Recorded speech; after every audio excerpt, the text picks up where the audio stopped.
The black SUV screeched into Morgan Security Solutions' underground garage at 2:14 a.m., tires screaming against polished concrete.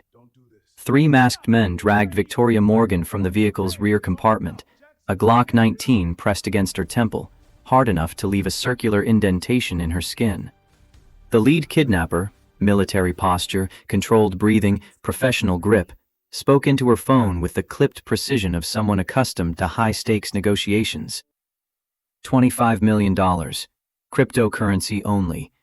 You have 6 hours, or your CEO becomes a statistic.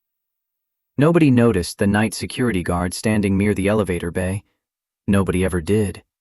Marcus Webb had cultivated invisibility the way other men cultivated careers, turning himself into background noise through deliberate posture and unremarkable movements. At 38, his broad shoulders carried the weight of choices made in darker places. His hands calloused from work that paid $9 an hour and asked no questions about the scars that ran up his forearms. The flashlight clattered to the floor, not dropped, placed with tactical intent to draw attention downward while his body moved through vectors calculated in milliseconds. The first kidnapper registered movement too late, already unconscious from an elbow strike that collapsed his orbital socket with surgical precision. The second spun toward the sound, weapon rising, but Marcus's sweeping kick shattered his knee at an angle human joints weren't designed to accommodate. 90 seconds.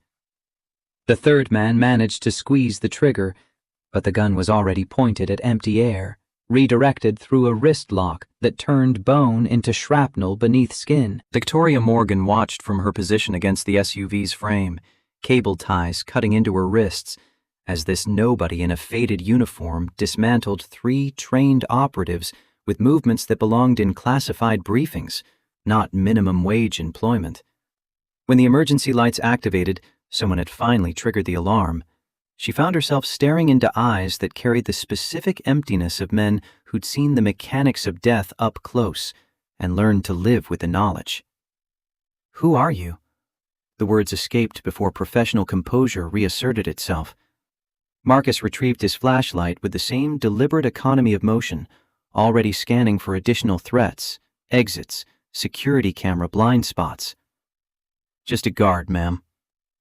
But Victoria had built a $2 billion company on the foundation of reading what people didn't say. And those weren't a guard's eyes. They were a predator's eyes, carefully hidden behind the mask of someone who'd chosen to become invisible. The question was, why? Sirens wailed in the distance, growing closer. Marcus was already moving toward the stairwell, away from the chaos, back into the shadows where men like him apparently preferred to exist. Victoria watched him disappear, memorizing the way he moved. Weight on the balls of his feet, head on a swivel, hands always visible but never far from potential weapons. She'd seen that training before, in the Pentagon contractors who installed her most sensitive systems, and the CIA consultants who stress-tested her encryption protocols. The police arrived 6 minutes later, finding 3 unconscious men and a CEO whose first question wasn't about her own safety. "The security guard. The one who was here. I need his personnel file. Now." Across the city, in a 2-bedroom apartment in Dorchester, where water stains mapped the ceiling like continents on a broken globe, Marcus Webb checked the locks twice before entering. Old habits died hard, especially the ones that kept people breathing. Inside, Dorothy Turner sat in the threadbare armchair he'd salvaged from a sidewalk 3 months ago, her silver hair catching the amber glow of the standing lamp she'd brought from her own apartment next door. "Zoe's asleep. Had nightmares about monsters under the bed again. But I told her about the guardian angels watching over good children. She liked that story." Dorothy Turner was 68 years old, with the particular kind of weariness that came from loving a man who'd gone to war and returned with pieces of himself missing. Her husband Tom had served in Iraq during the first Gulf War, back when the American people still welcomed soldiers home with parades instead of uncomfortable silences. He'd died 5 years ago, but the shadows he'd carried never quite left Dorothy's understanding of what haunted men looked like. Marcus handed her $40, tonight's payment, same as every night shift, and saw her eyes track the fresh bruising on his right knuckles. Rough evening at work? He flexed his fingers, feeling the familiar ache of impact trauma radiating through metacarpal bones. Equipment malfunction, nothing serious. Dorothy stood, gathering her book and reading glasses with the practiced efficiency of someone who knew when to push and when to let silence speak. Tom used to come home with hands like that. Always called it equipment problems, too. Just remember, Marcus, whatever you're protecting out there, it's not worth more than what you're protecting in here. She gestured toward the hallway where Zoe slept, surrounded by books they'd rescued from library donation bins and stuffed animals won at county fairs. Dorothy let herself out, leaving Marcus alone with the weight of choices made in underground parking garages and the consequences that would inevitably follow. He moved to Zoe's doorway, watching the 7-year-old's chest rise and fall with the unconscious trust of children who believed their fathers could keep monsters at bay. She looked so much like Rachel, it physically hurt sometimes. Same heart-shaped face, same way her hair fanned across the pillow, same impossible faith in a world that didn't deserve it. Rachel had died 3 years ago, leukemia eating through her bone marrow faster than chemotherapy could contain it, leaving Marcus with a choice between the Brotherhood of SEAL Team 6 and the daughter who needed a father more than the Navy needed another operator. The decision hadn't been difficult. Living with it afterward, that was the hard part. He checked the tactical knife taped beneath his nightstand, a K-bar that had followed him from Bagram to Baghdad to the basement apartment of a Dorchester triple-decker. Then he pulled out the biography he'd been reading before work, Eisenhower's account of D-Day planning, the impossible calculus of sending men to die for objectives that might save millions. There was comfort in studying leadership under pressure, in understanding how great men made terrible choices and somehow lived with the aftermath. Sleep came in fragments, interrupted by dreams that always began the same way. Baghdad, 2019. Heat shimmering off tarmac at 130 degrees. The embassy extraction that should have been textbook. Get in, secure the diplomats, get out before the insurgent cells coordinating on social media could organize a response.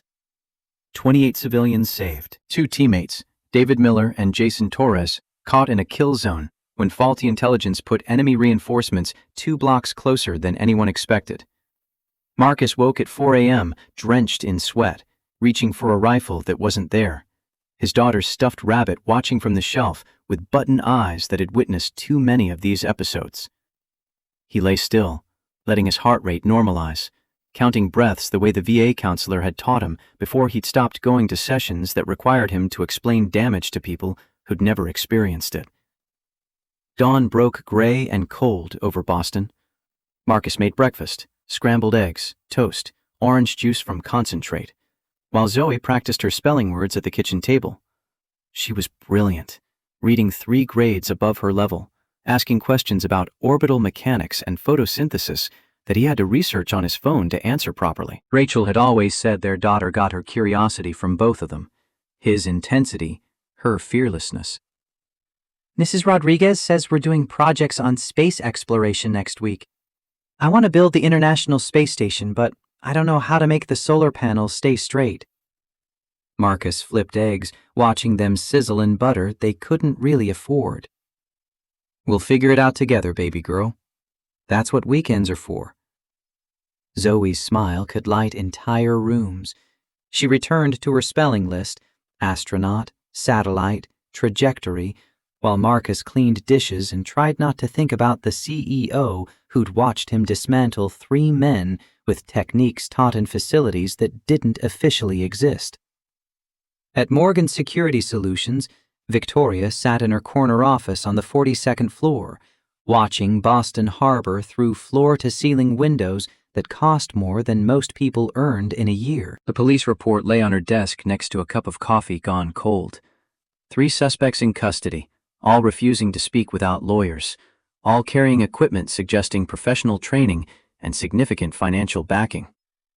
The lead detective's preliminary assessment concluded this was industrial espionage gone kinetic, competitors attempting to disrupt her upcoming Defense Department contract signing. Victoria knew better. She built her empire on pattern recognition, on seeing connections others missed, and the pattern here was wrong. Industrial spies didn't hire military contractors. They didn't risk capital murder charges for data they could steal with phishing emails and social engineering.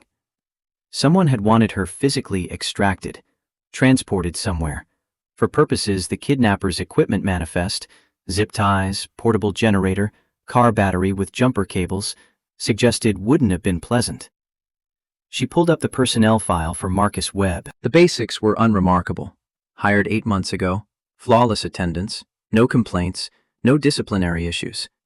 Previous employment listed as private security contractor with references that checked out when her HR department had called them. Education? High school diploma, some college. Military service. Honorable discharge. Details sealed. Next of kin. Daughter, Zoe Webb, age 7. Victoria froze the security footage at the moment Marcus moved, studying the biomechanics of violence executed with such precision it looked choreographed. She'd reviewed enough Pentagon training videos to recognize Krav Maga, the Israeli combat system adopted by special operations units for its emphasis on neutralizing threats with maximum efficiency and minimum exposure. The way he'd redirected the third kidnapper's weapon, finger off the trigger, barrel pointed at empty air before the disarm. That was muscle memory built through thousands of repetitions. She made a call to a general she'd cultivated during her company's early days, back when government contracts required personal relationships and strategic favors. Patricia, I need information on a former service member. Sealed records. Name is Marcus Webb, age 38, discharged approximately 3 years ago. General Patricia Hayes, 65 years old, career Army, 3 tours in Afghanistan, and the kind of institutional knowledge that made colonels nervous, took exactly 4 seconds to respond. Leave it alone, Victoria. The tone carried more weight than the words. Hayes didn't make casual warnings. I need to know who just saved my life. A longer pause. Victoria heard computer keys clicking, databases being accessed through channels that definitely weren't official.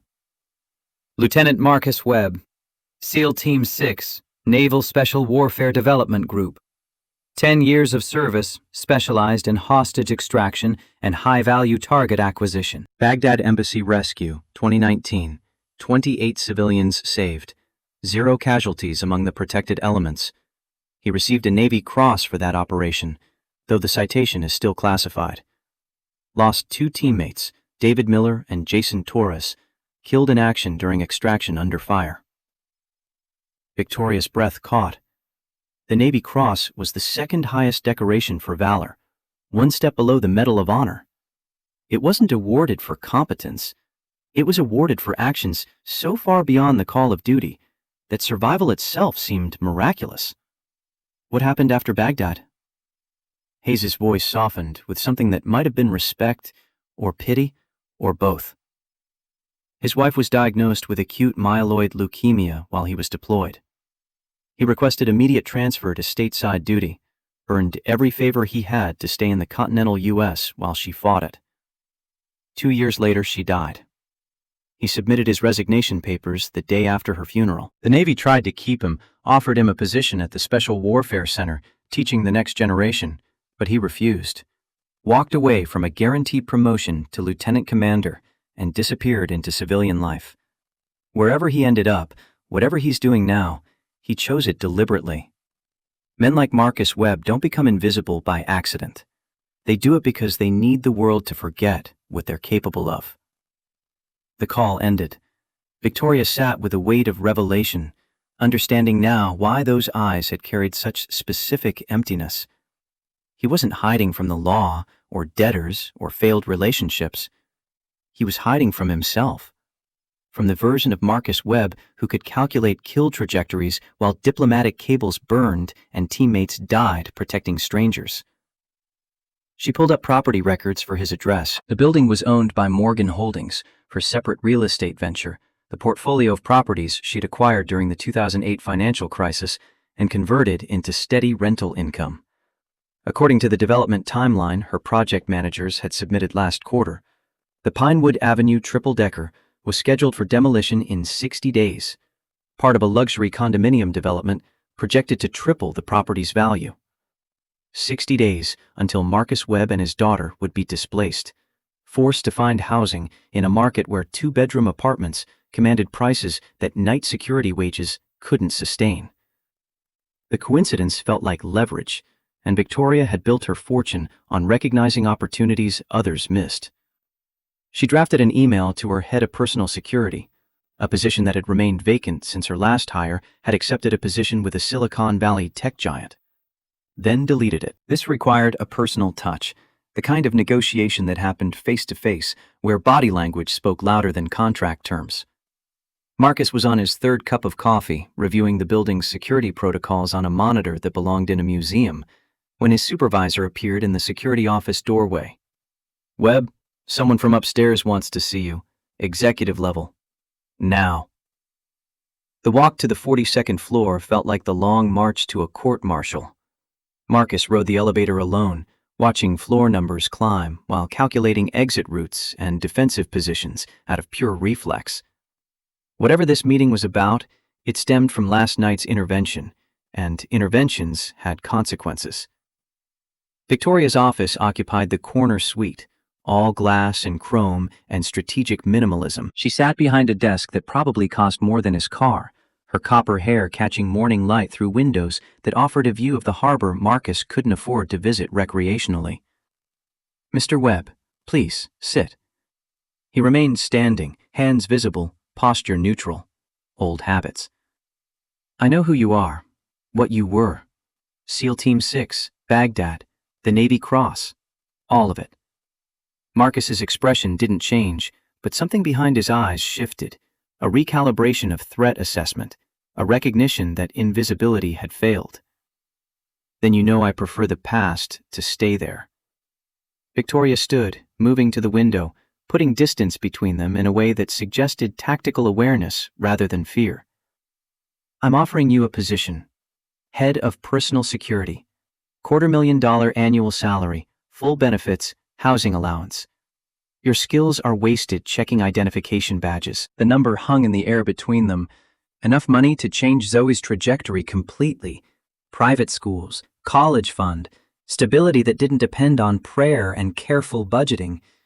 Marcus felt the weight of it, the temptation, and pushed back with the same discipline that had kept him breathing through ambushes and firefights. "Not interested." Victoria turned, surprise flickering across features trained to reveal nothing. "Why not?" The question deserved an honest answer, even if honesty revealed weakness. "Those skills came with costs I'm not willing to pay anymore. I have a daughter who needs stability, not a father who makes the kind of enemies that skill set attracts. I'm exactly where I need to be." Victoria returned to her desk, pulling up documents on her computer screen, and Marcus recognized the move. Information as leverage, facts deployed like weapons in corporate warfare. "Your apartment building, Pinewood Avenue. It's scheduled for demolition in 60 days. The owner is Morgan Holdings, a subsidiary of this company. You'll need to find alternative housing, and in Boston's current market, two-bedroom apartments that accept single fathers on security guard wages are challenging to locate."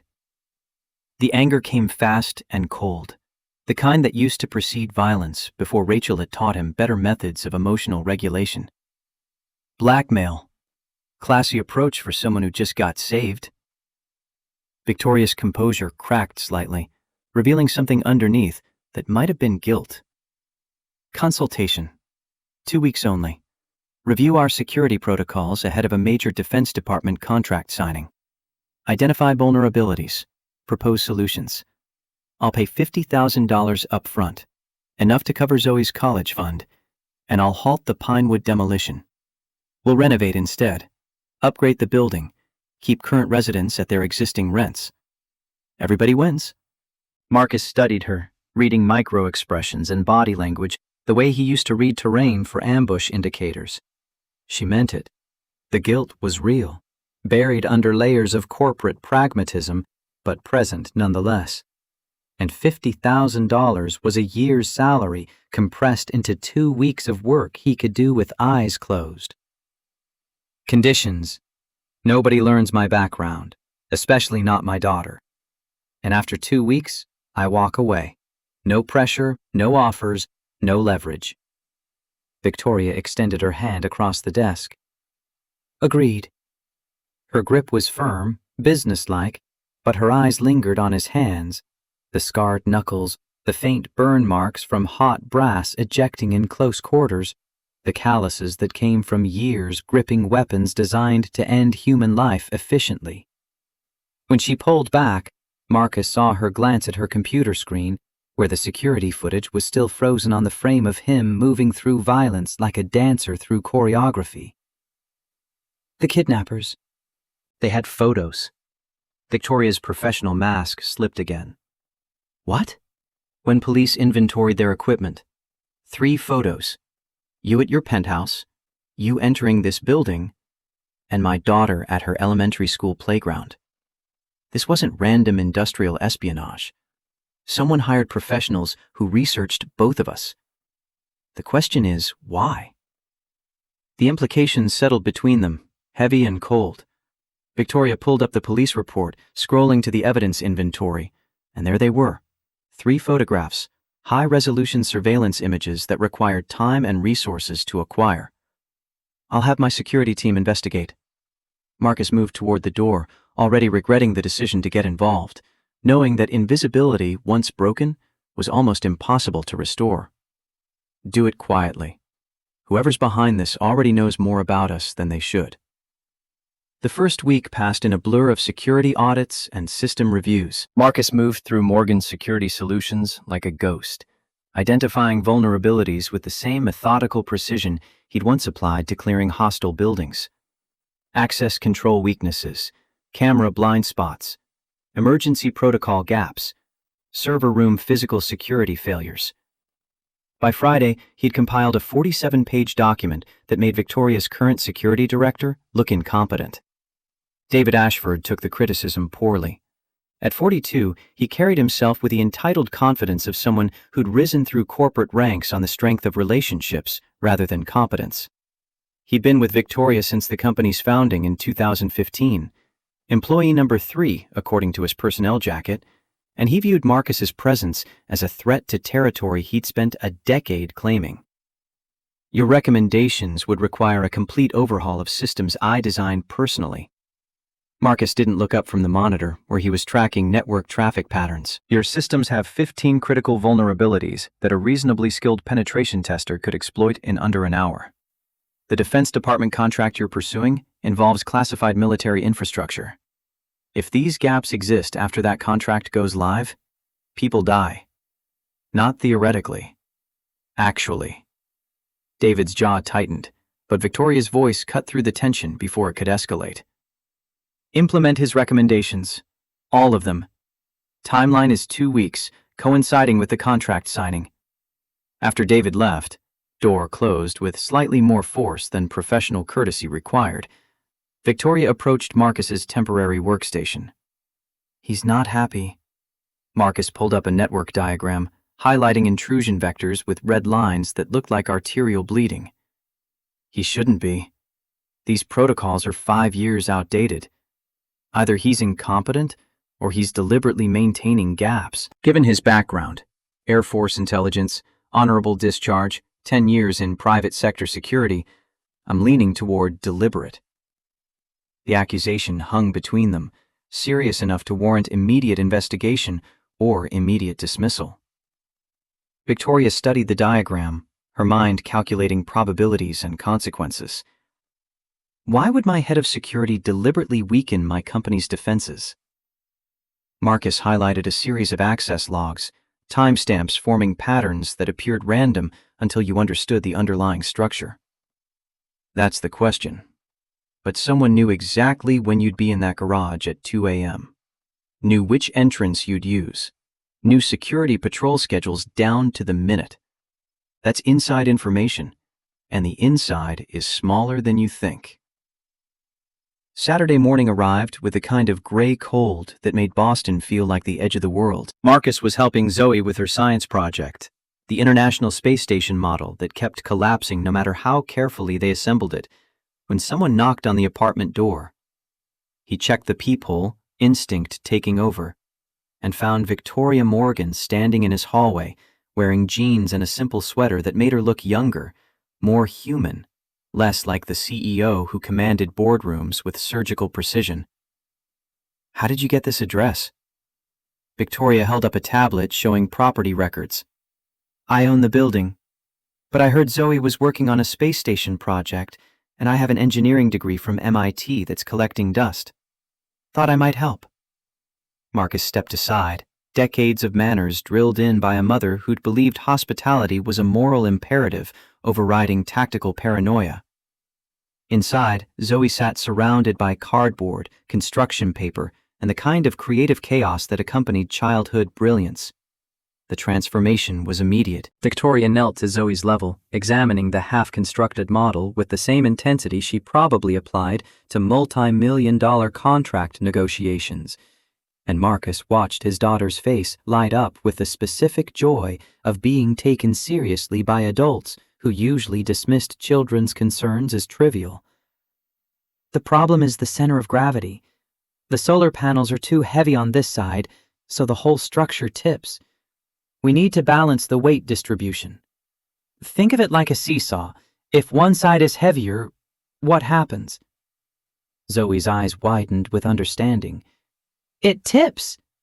So we need to make the other side heavier too?" "Exactly. Or we adjust the attachment points so the weight is closer to the center. Want to try?"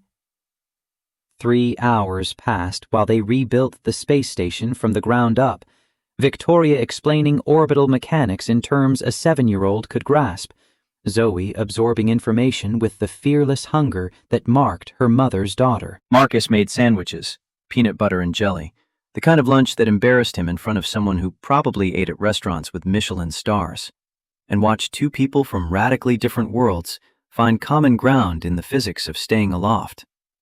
Dorothy Turner appeared in the doorway, ostensibly to borrow sugar, actually to observe the woman who'd brought warmth into the apartment her husband's sacrifice had taught her to recognize as carrying war wounds. "You must be the famous Ms. Morgan.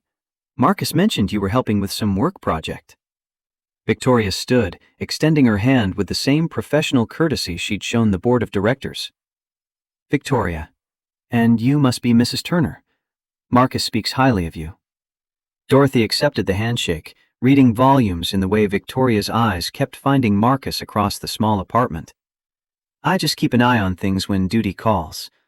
This neighborhood needs more people who look out for each other." "It does, which is why I'm halting the demolition plans. Renovation instead. This building stays, current residents stay, rents stay the same." Dorothy's eyebrows rose, but she recovered with the grace of someone who'd learned to accept small miracles where they appeared. "Well then, that's the best news Pinewoods had in years. Welcome to the neighborhood, Victoria. Any friend of Marcus's is family here." When Victoria finally prepared to leave, the space station now spinning perfectly on its string, Zoe explaining its features to her stuffed animals with newfound confidence, Marcus walked her to the car parked on the street. A modest sedan, not the luxury vehicle he'd expected, another layer of complexity in a woman who seemed determined to defy every assumption. "You didn't have to do this. The project help, I mean." Victoria opened the car door, then paused, something vulnerable crossing her features. "When I was 7, I was in the foster system. 3rd home, 4th maybe. The other kids had parents who showed up for science fairs and art shows. I had social workers who rotated every 6 months. Your daughter has you. That's worth more than any building or contract or corner office.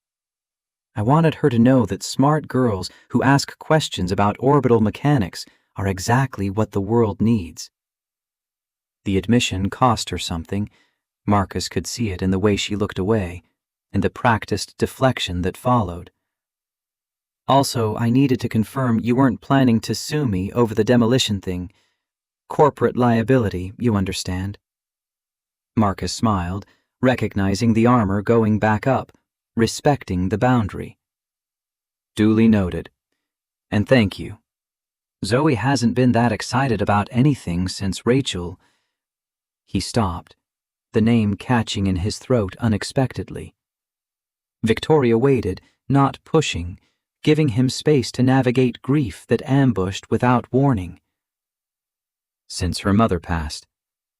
3 years, and some days it still feels like yesterday. Victoria's hand moved toward his, then redirected to the car door, an emotion so smooth he almost missed it. I'm sorry. Losing people, it doesn't get easier. We just get better at carrying it. Monday morning, Marcus found the device while conducting his daily security sweep. Military-grade surveillance equipment, no bigger than a quarter, tucked behind Victoria's office bookshelf, where cleaning staff wouldn't notice, but someone with counter-surveillance training would recognize immediately. He traced the wireless signal using a spectrum analyzer borrowed from the IT department, following frequencies through walls and floors until the source resolved.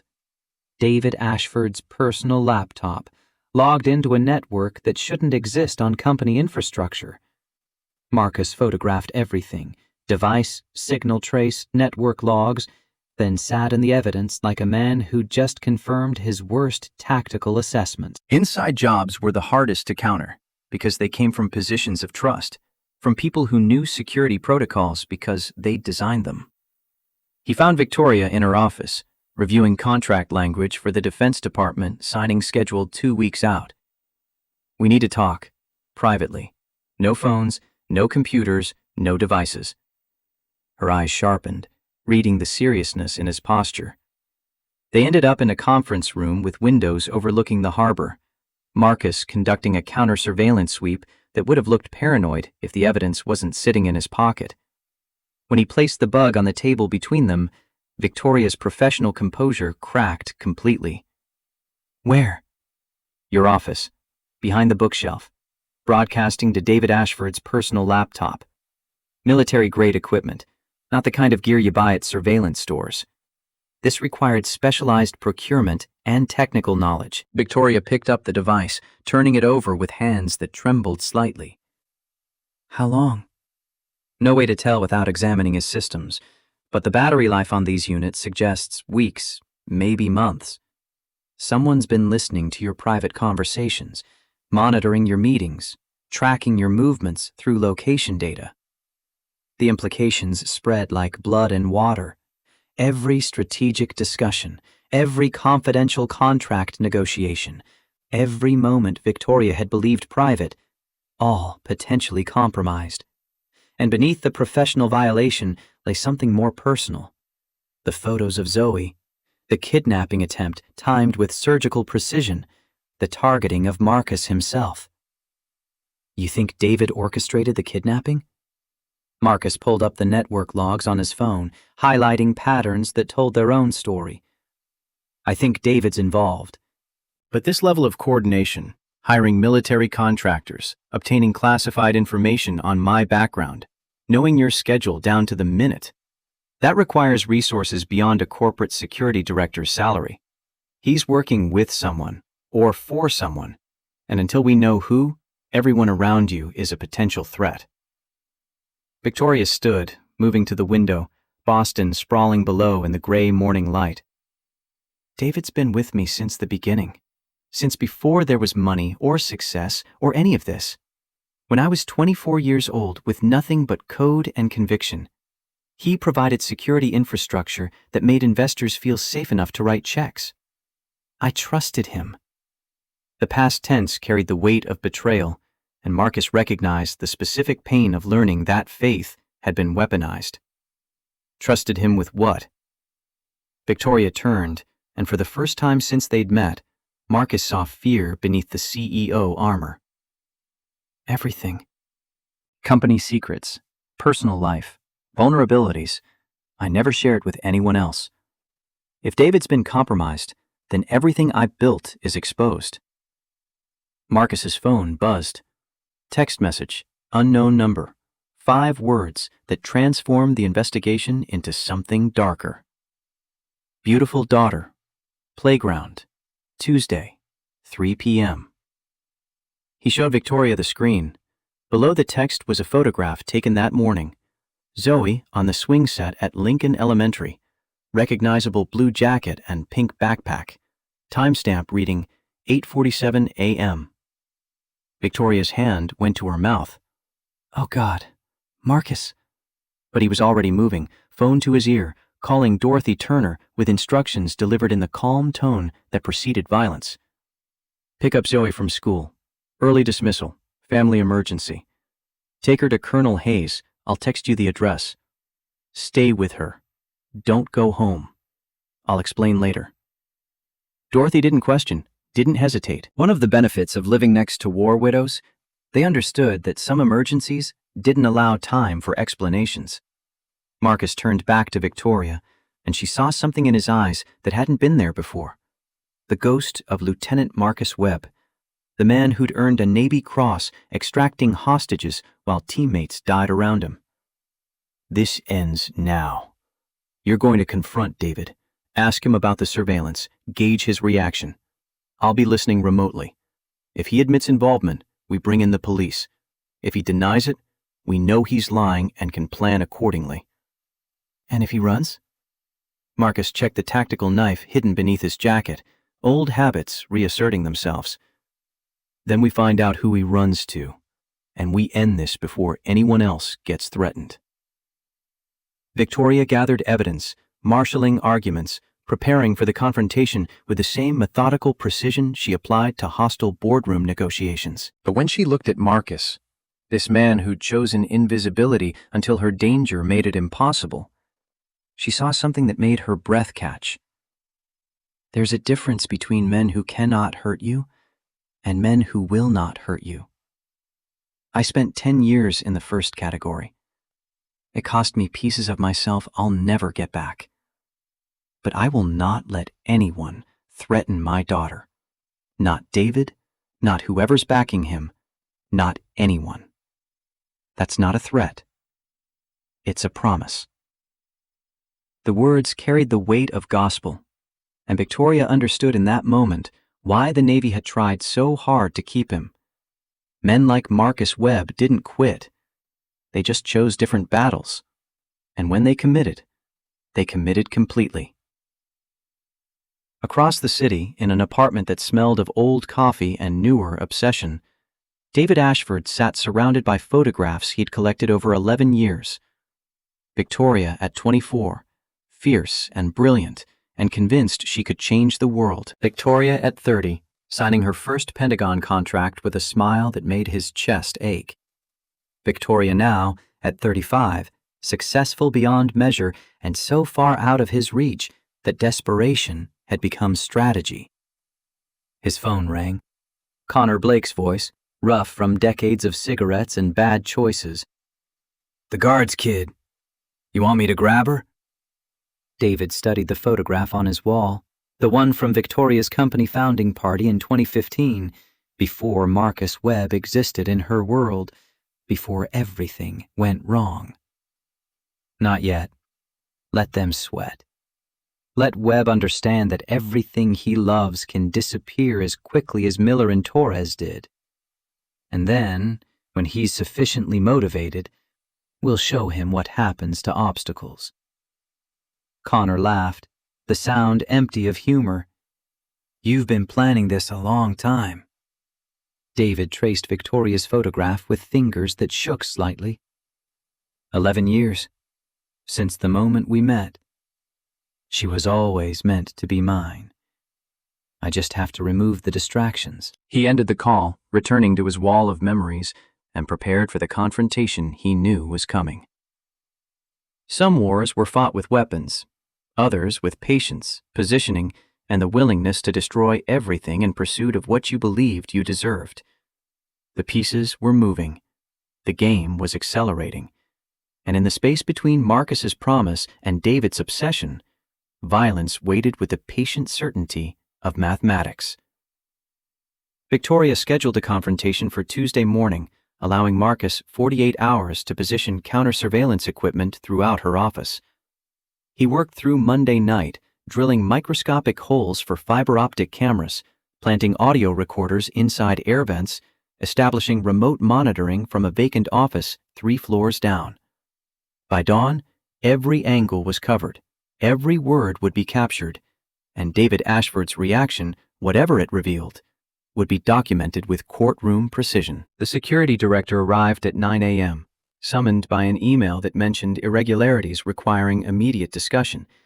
Marcus watched through the camera feed as David entered Victoria's office with the casual confidence of someone who'd walked that path 10,000 times before, who believed his position was unassailable. Victoria didn't waste time on pleasantries. She placed the surveillance device on her desk between them, the tiny piece of military hardware looking absurdly small against the polished mahogany. Found this behind my bookshelf yesterday, broadcasting to a network that traces back to your personal laptop. Want to explain why my head of security is spying on me? David's micro-expressions shifted through calculation at speeds that confirmed training. Surprise, giving way to assessment, giving way to prepared defense. He picked up the device, examined it with a kind of familiarity that spoke volumes, then set it down with a sigh that sounded almost genuine. Company surveillance protocol. Standard counterintelligence measure after the kidnapping attempt.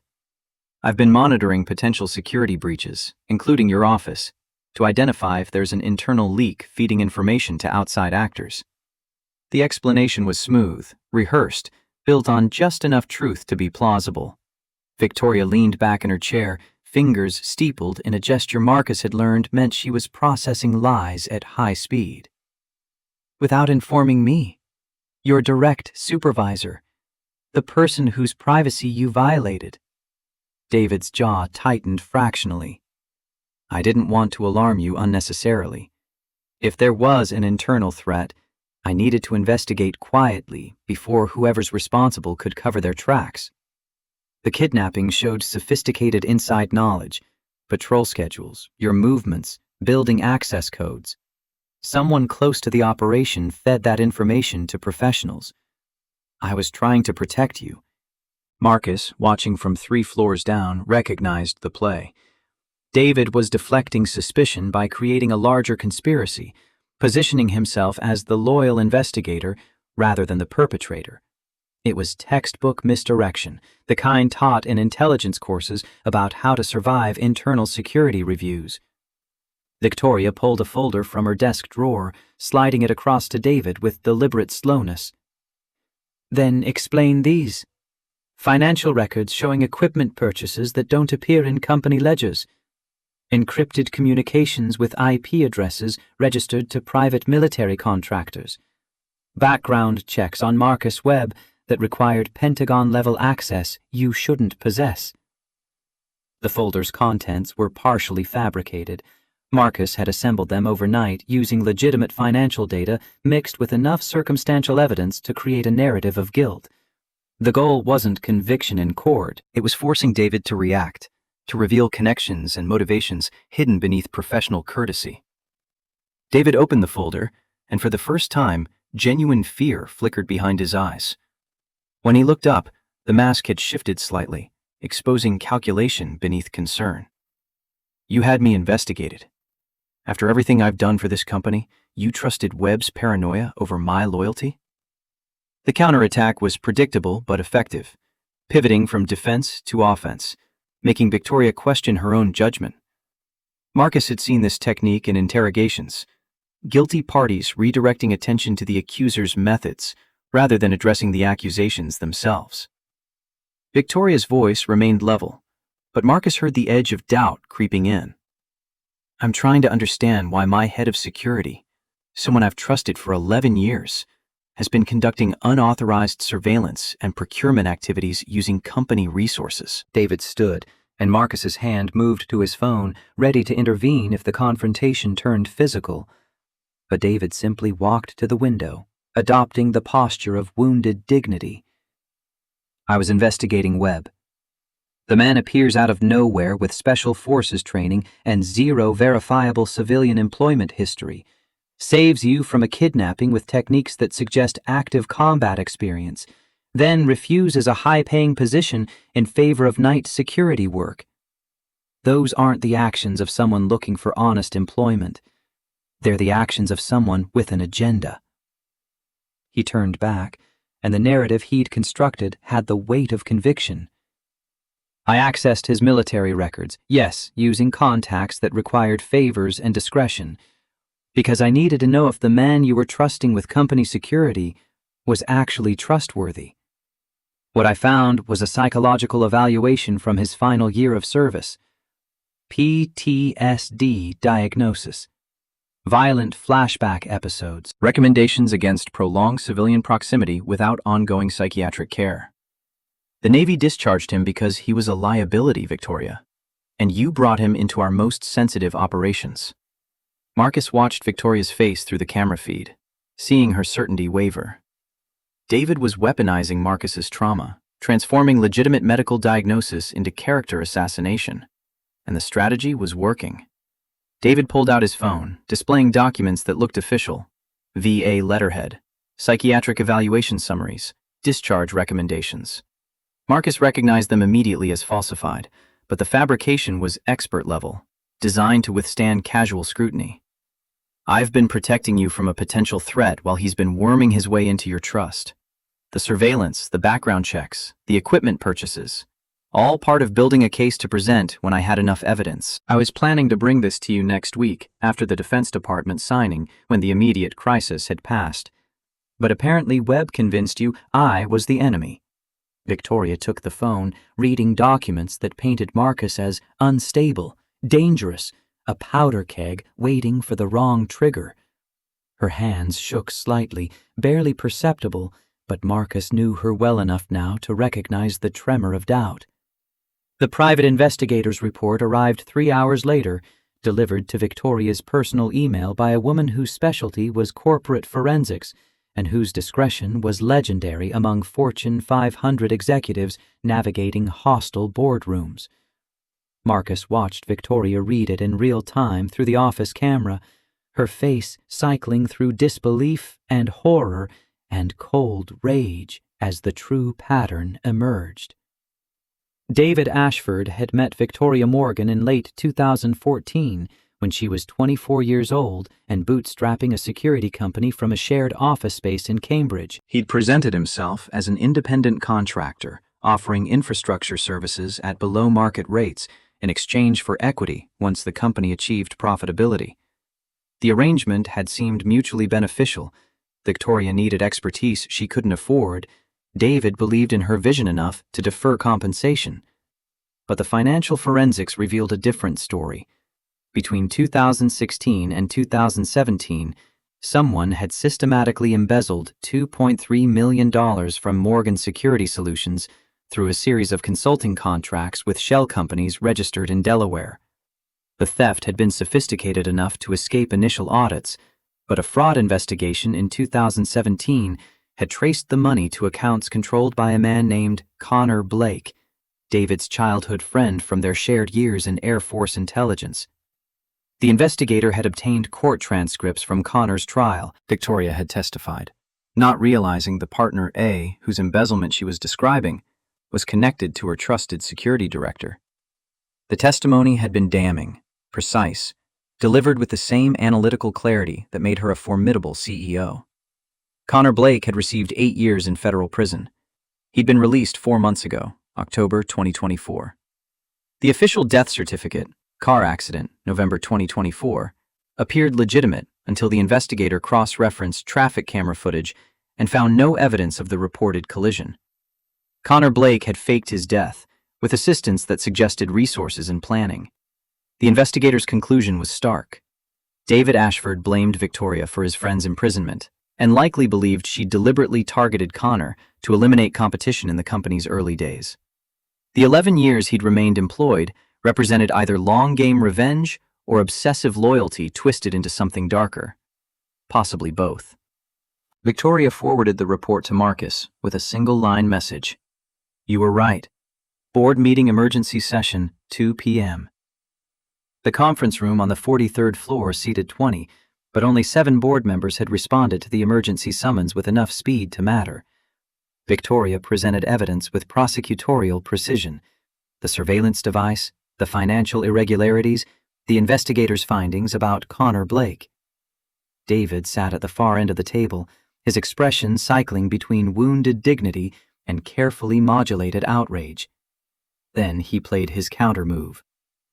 The video began without preamble, projected on the screen that usually displayed quarterly earnings and market projections. Baghdad, 2019. Helmet camera footage from a mission that remained classified despite the Navy Cross citation. Marcus recognized the perspective immediately.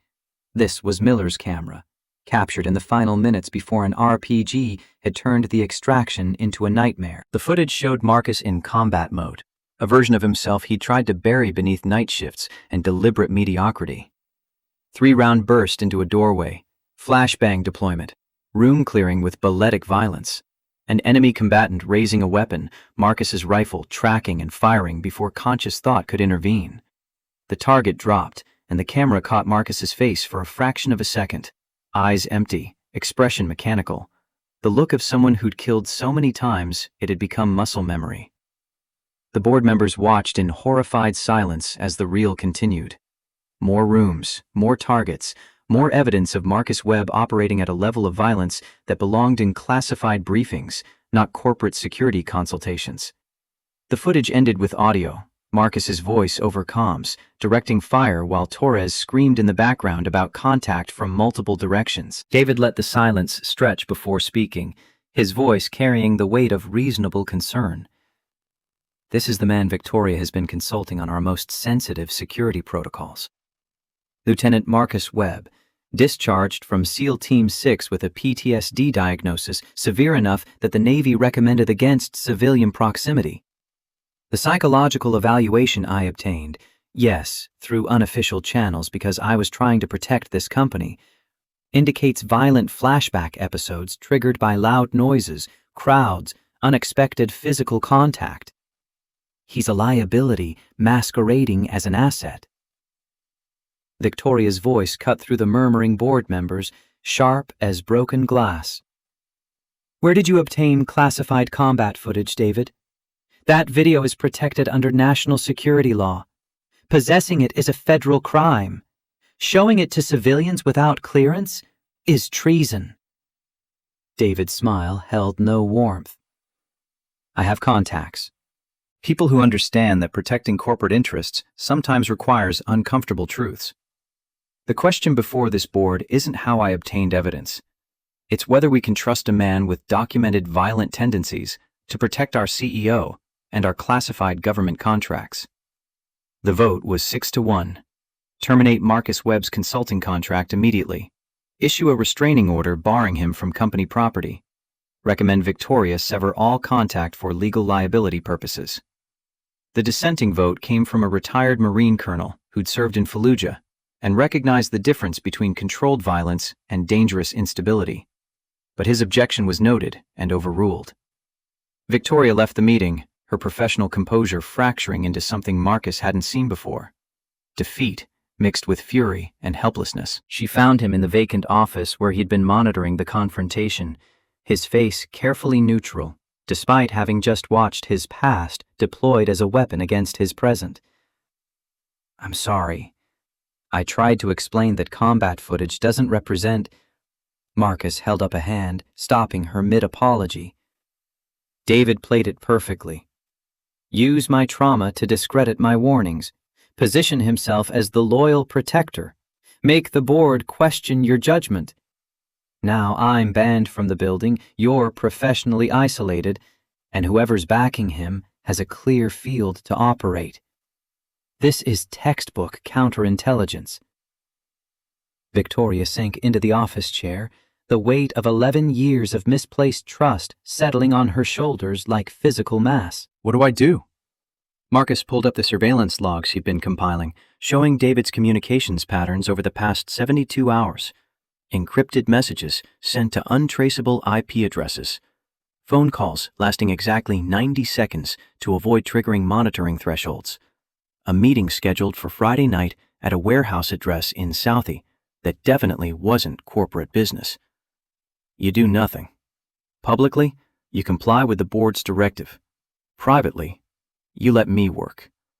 David thinks he's won, which means he'll get careless. Colonel Hayes is keeping Zoe secure at his sister's ranch in Montana. Off-grid, military-grade security. No one's finding her there. That removes his leverage. Now we wait for him to make his real move. The package arrived at Marcus's apartment Thursday evening, delivered by courier service with no return address. Inside, photographs spanning 3 years. Rachel in her hospital bed during the final weeks, face hollowed by disease. Zoe at various playgrounds, schools, parks, surveillance photos taken over months, and one image that made Marcus's blood crystallize. The graves at Arlington, where Miller and Torres rested, photographed from an angle that suggested the shooter had been standing exactly where Marcus stood during annual memorial visits. The note was handwritten, precise block letters that suggested military training. Everyone you love disappears eventually. Like Rachel. Like Miller and Torres. Walk away from Victoria Morgan, or learn that lesson again. You have 72 hours.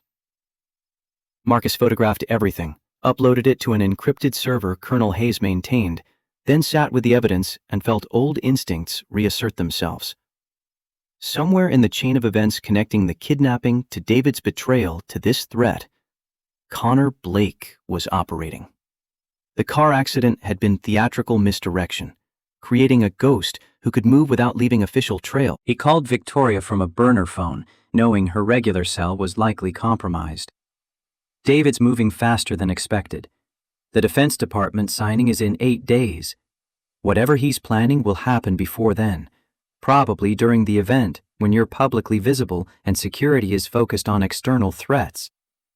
Victoria's voice carried exhaustion that went beyond physical fatigue. I can't cancel. 2 years of negotiations, Pentagon oversight, congressional scrutiny. Backing out now would destroy the company's credibility and tank our stock price. David knows that. He's counting on me proceeding as scheduled. Marcus traced the timeline in his mind, calculating probabilities and force multipliers. Then we use his assumptions against him. Let him think I've been neutralized, that you're isolated and vulnerable. Colonel Hayes has connections, retired spec ops, FBI contacts, people who operate in spaces where official channels move too slowly. We build a parallel security apparatus David doesn't know exists. The line went silent for 3 seconds, and Marcus could almost hear Victoria's mind recalculating risk versus reward. If this goes wrong, if people die because we didn't involve proper authorities. Her voice carried the weight of responsibility that came with commanding resources and lives, the burden of leadership that Eisenhower had written about in the biography Marcus kept returning to. Sometimes the right decision meant accepting terrible consequences if the gamble failed. People are already dying if we don't act. Connor Blake faked his death, which means he has resources and motivation beyond normal criminal enterprise. David has access to classified information he shouldn't possess. This is larger than corporate revenge. They're planning something that requires you alive, but compromised. Company resources accessible, and me, permanently removed from the equation. We stop it now, or we wait until body bags force official investigations. Victoria's breathing steadied. Decision made. Do what you need to do. I trust your judgment. The words carried weight beyond tactical planning, and Marcus felt the responsibility settle alongside the promise he'd made to keep Zoe safe. Some missions expanded beyond their original parameters, and this one had grown to encompass a woman who'd reminded him that isolation wasn't strength, it was surrender. The 4th of July arrived with temperatures climbing toward 90 degrees and humidity that made Boston feel like a sauna wrapped in concrete. Victoria hosted an investor reception on the building's rooftop terrace, part of the corporate theater required to maintain board confidence after the contentious meeting about Marcus's dismissal. Champagne flowed, hors d'oeuvres circulated, and the city's skyline provided backdrop for conversations about quarterly projections and market positioning. David Ashford moved through the crowd with proprietary ease, playing the role of loyal security director, ensuring his CEO's safety while privately calculating angles and opportunities. He'd scheduled the fireworks display for 9 p.m., synchronized with the city's official celebration, knowing the timing would maximize crowd density and minimize response capability if complications arose. What David didn't know, Dorothy Turner had received an invitation weeks earlier, before the relationship between Marcus and Victoria had complicated into something neither would name.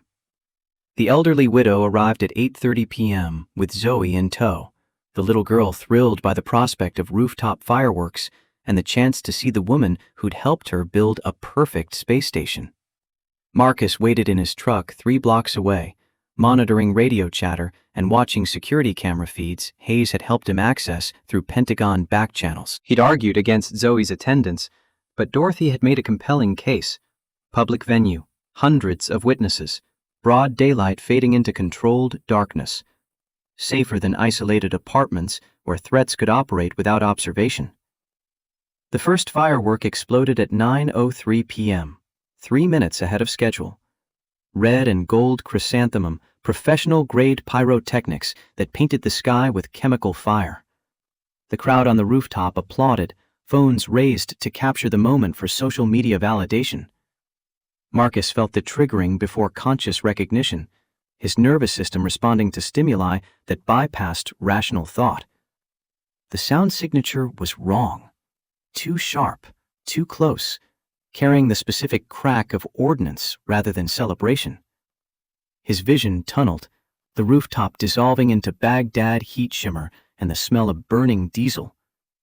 He was out of the truck and running before the second explosion, his body operating on programming that superseded civilian restraint. Security at the building entrance tried to stop him, the restraining order was explicit, but he moved through their attempts with muscle memory that turned opposition into obstacles overcome. The stairwell blurred, 18 floors climbed at combat pace, door to the rooftop kicked open with force that bent hinges. The third firework detonated overhead, and Marcus was down, covering Zoe with his body, shouting commands that belonged to a different war. "Incoming! Contact front! Miller, get those civilians to the safe room! Torres, suppressing fire on the ridgeline!" His hands moved through practiced motions, checking magazine, acquiring targets, establishing fields of fire. Zoe struggled beneath him, crying, calling his name in a voice that couldn't penetrate the hallucination. The crowd scattered, some screaming, others frozen in confusion. Dorothy moved toward them, her face carrying recognition. She'd seen Tom do this exact thing during a Memorial Day parade 5 years before his heart gave out. David was already recording, phone camera capturing every second of Marcus Webb breaking down in front of investors and board members, his instability made manifest for legal purposes.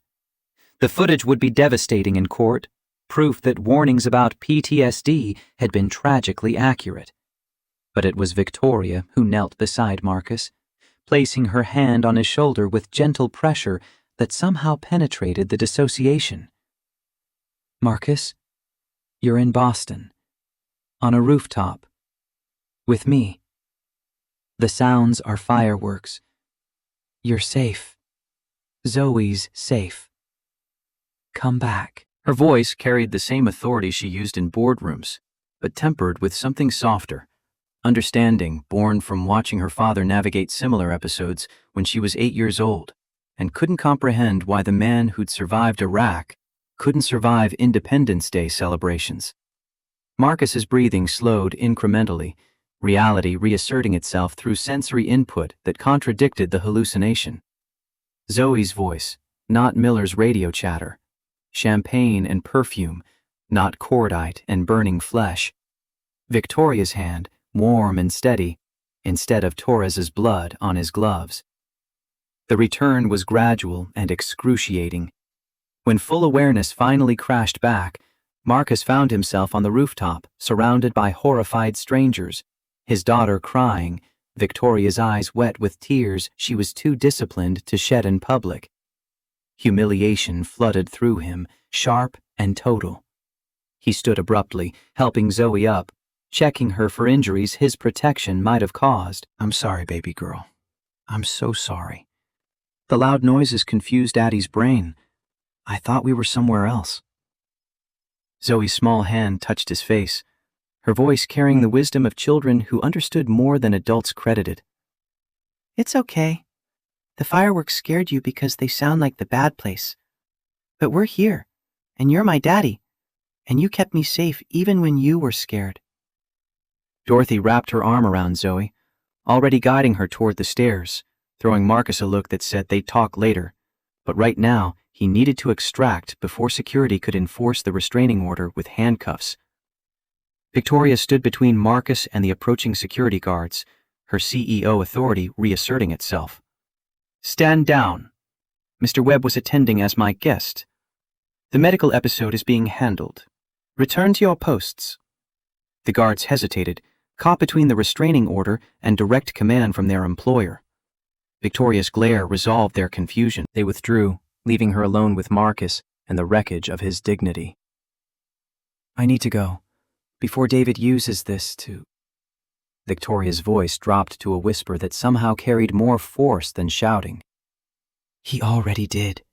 Recorded the whole thing. But I don't care about David's games right now. Are you okay?" Marcus's laugh was bitter, self-loathing. "I just had a breakdown in front of your investors. Proved every warning David made about my instability. Gave him perfect ammunition to destroy whatever credibility I had left. So no, I'm not okay. I'm the liability he warned everyone about." Victoria stepped closer, her hand finding his with deliberate intent. "My father was a Marine. First Gulf War, 1991. He came home different, quieter, jumpier, couldn't handle fireworks or car backfires without flinching. I was 8 years old when he started having episodes. My mother left because she couldn't handle his problems." He died 2 years later, drinking himself to death because the VA waitlist was 6 months long and shame kept him from seeking help sooner. The revelation carried the weight of old grief, carefully preserved. "I should have recognized the signs in you, the way you check exits, the insomnia Dorothy mentioned, the knife you keep within reach. I was so focused on using your skills that I ignored your wounds. That's on me, not you." Marcus wanted to pull away, to retreat into the isolation that had kept him functional for 3 years.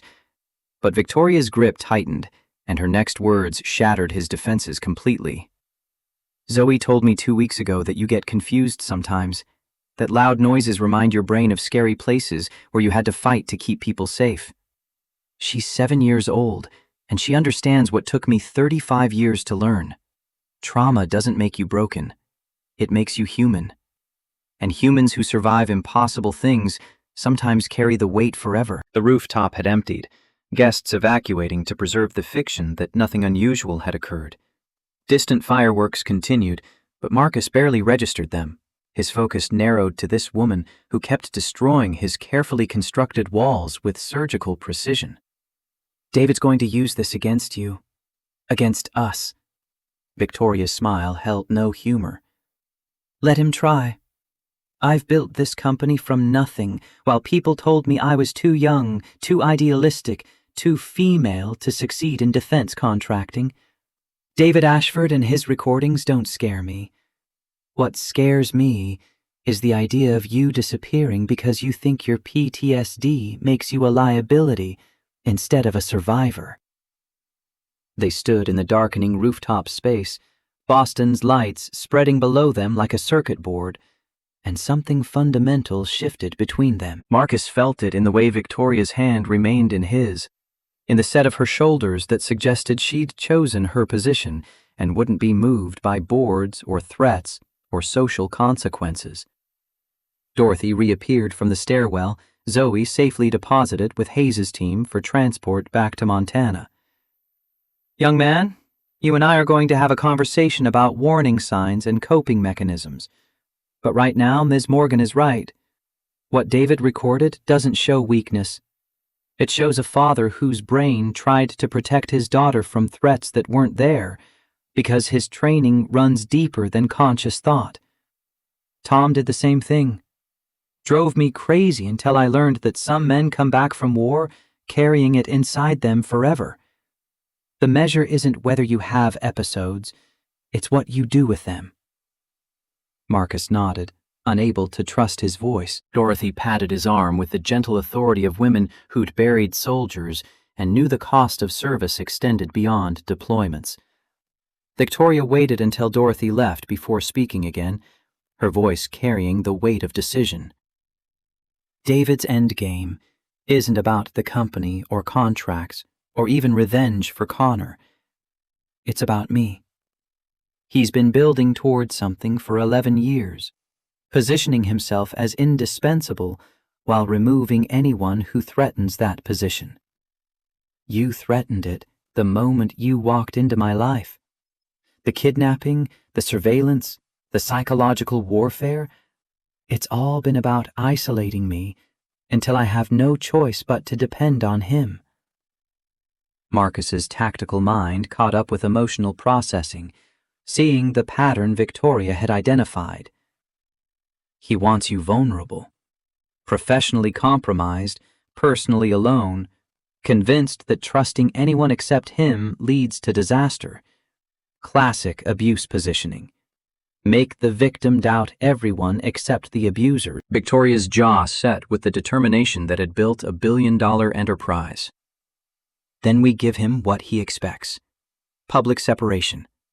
I fire you, comply with the restraining order, appear to accept that David was right about the threat you posed. He'll think he's won, which means he'll accelerate whatever he's actually planning. And when he moves, we'll be ready. The plan crystallized with the clarity of good tactics born from understanding the enemy's psychology. Marcus pulled out his phone, already composing the message to Hayes about timeline acceleration and resource positioning. Zoe goes to Montana tomorrow.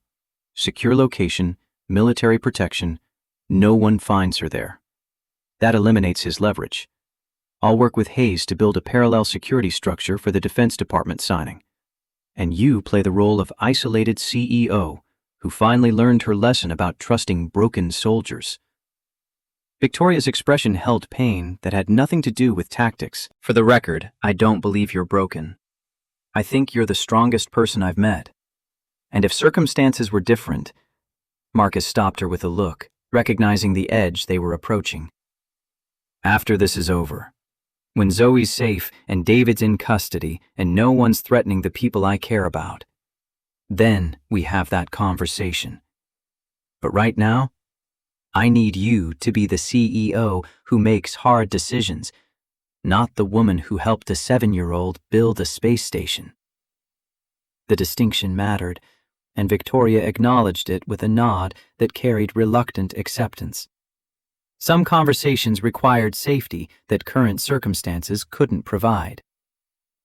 Friday morning brought staged confrontation in Morgan Security's lobby, security cameras capturing Victoria's clipped dismissal of Marcus's services. Your consulting contract is terminated effective immediately. The restraining order stands. If you contact me or attempt to enter company property, I'll have you arrested. Mr. Ashford was right about your instability. Marcus accepted the verbal assault with blank expression, playing the role of defeated soldier whose warnings had been ignored. He left without argument, and David watched from his office with satisfaction that bordered on triumph. The pieces were moving exactly as planned. Saturday morning, Marcus drove Zoe to Logan Airport, where Hayes waited with 2 former SEAL teammates who transitioned into private security. The little girl understood enough to be scared, but not enough to comprehend the full stakes. How long do I have to stay in Montana? Marcus knelt to her level, taking both her small hands in his scarred ones. Until Daddy makes sure the bad people can't hurt you. Mrs. Hayes, the colonel's sister, has horses and a big ranch and probably more books than our entire apartment. It's going to be an adventure. Zoe's eyes filled with tears. She was trying to be brave enough not to shed. Promise you'll come back? Really promise? The weight of every promise he'd made and kept settled on Marcus's shoulders. The promise to Rachel that he'd raise their daughter right. The promise to Miller and Torres that their sacrifice wouldn't be meaningless. The promise to himself that Zoe would never doubt her father's word. I've never broken a promise to you, baby girl. Not when I said I'd come home from the Navy. Not when I said we'd be okay after Mommy went to heaven. Not ever. And I'm not starting now. I will come back. That's not a hope or a wish. It's a fact. Hayes stepped forward, his weathered face carrying the authority of someone who'd commanded in combat and understood the sacredness of oaths between fathers and daughters. Your daddy's right, Zoe. My sister's ranch is fortress-level secure. Nobody's getting through that perimeter without going through me and my team. And we've been keeping people safe for longer than you've been alive. You're our most important mission now. Zoe hugged Marcus with the fierce intensity of children who sensed more than adults explained. When she finally released him and walked toward security with Hayes' team, Marcus felt pieces of himself following her.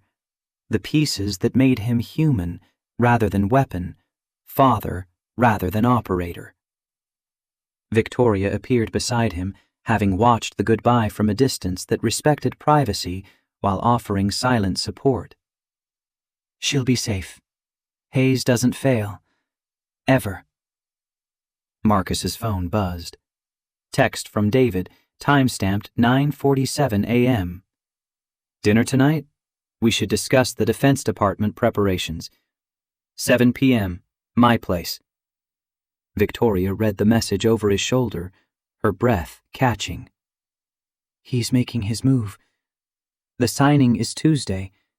If he's inviting you to his apartment, he's planning something that requires you out of the picture before the main event. Marcus forwarded the message to Hayes, who responded within seconds.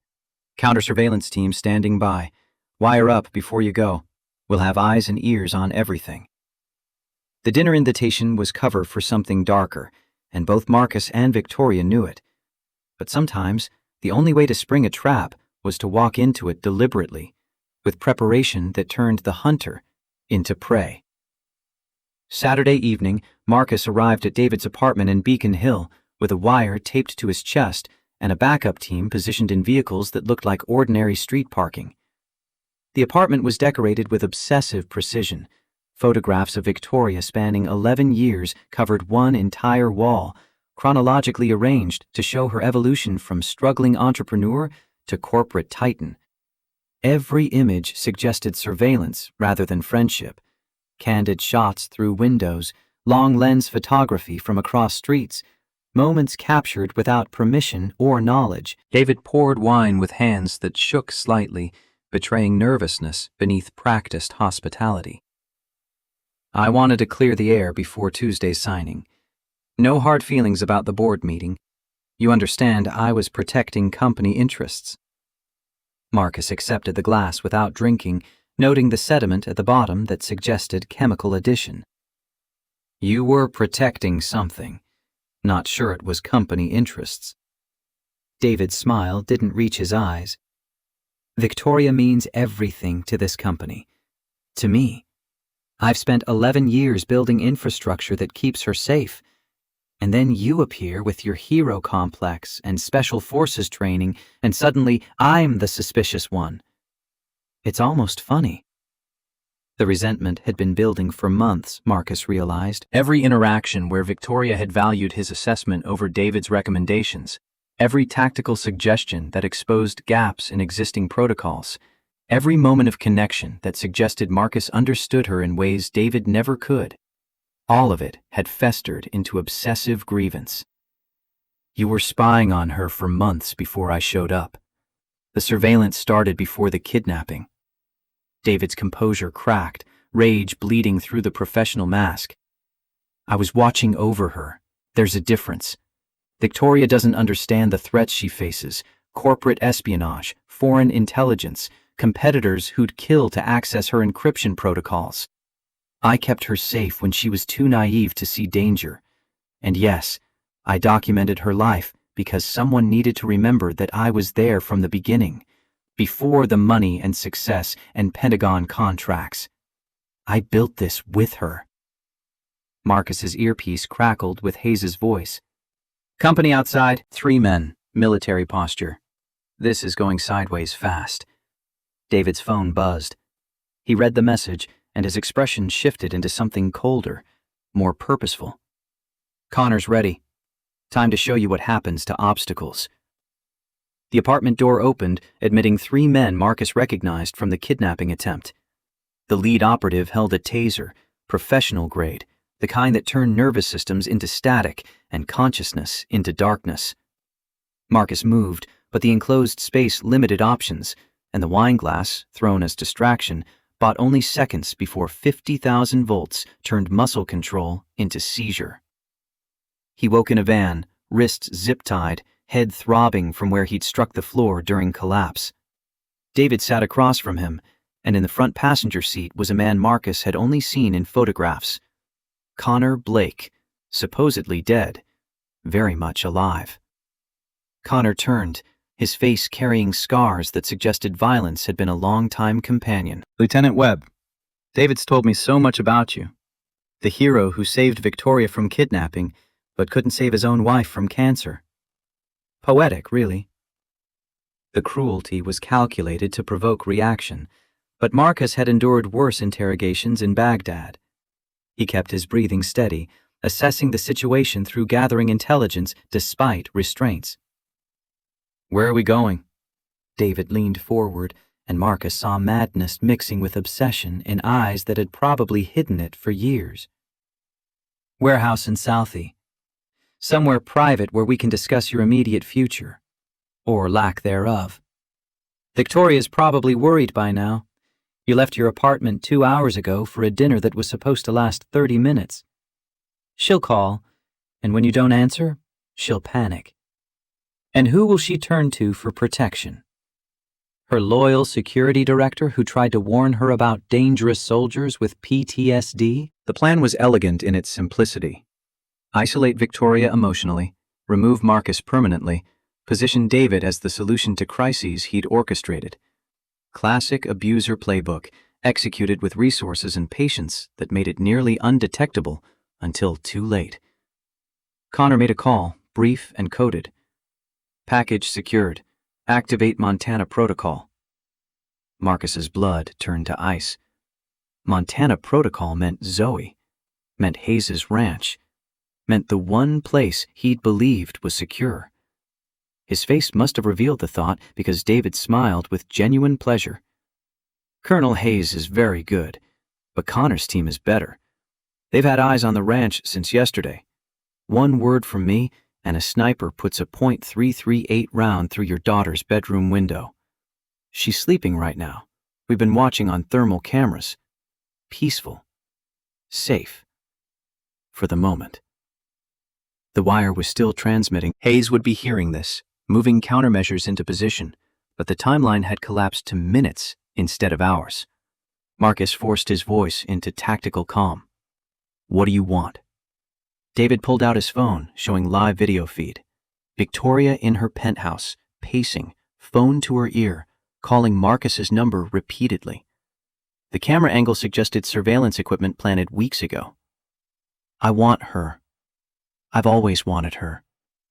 And you're going to help me get her by staying very still while I call Victoria and give her a choice.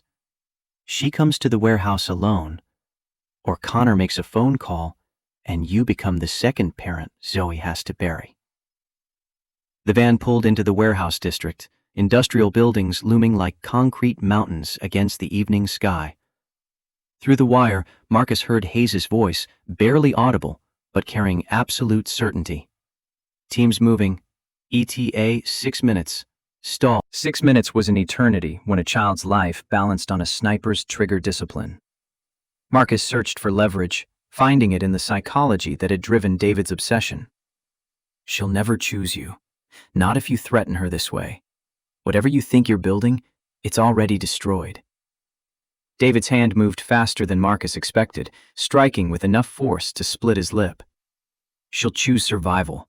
She always does. That's why she's successful.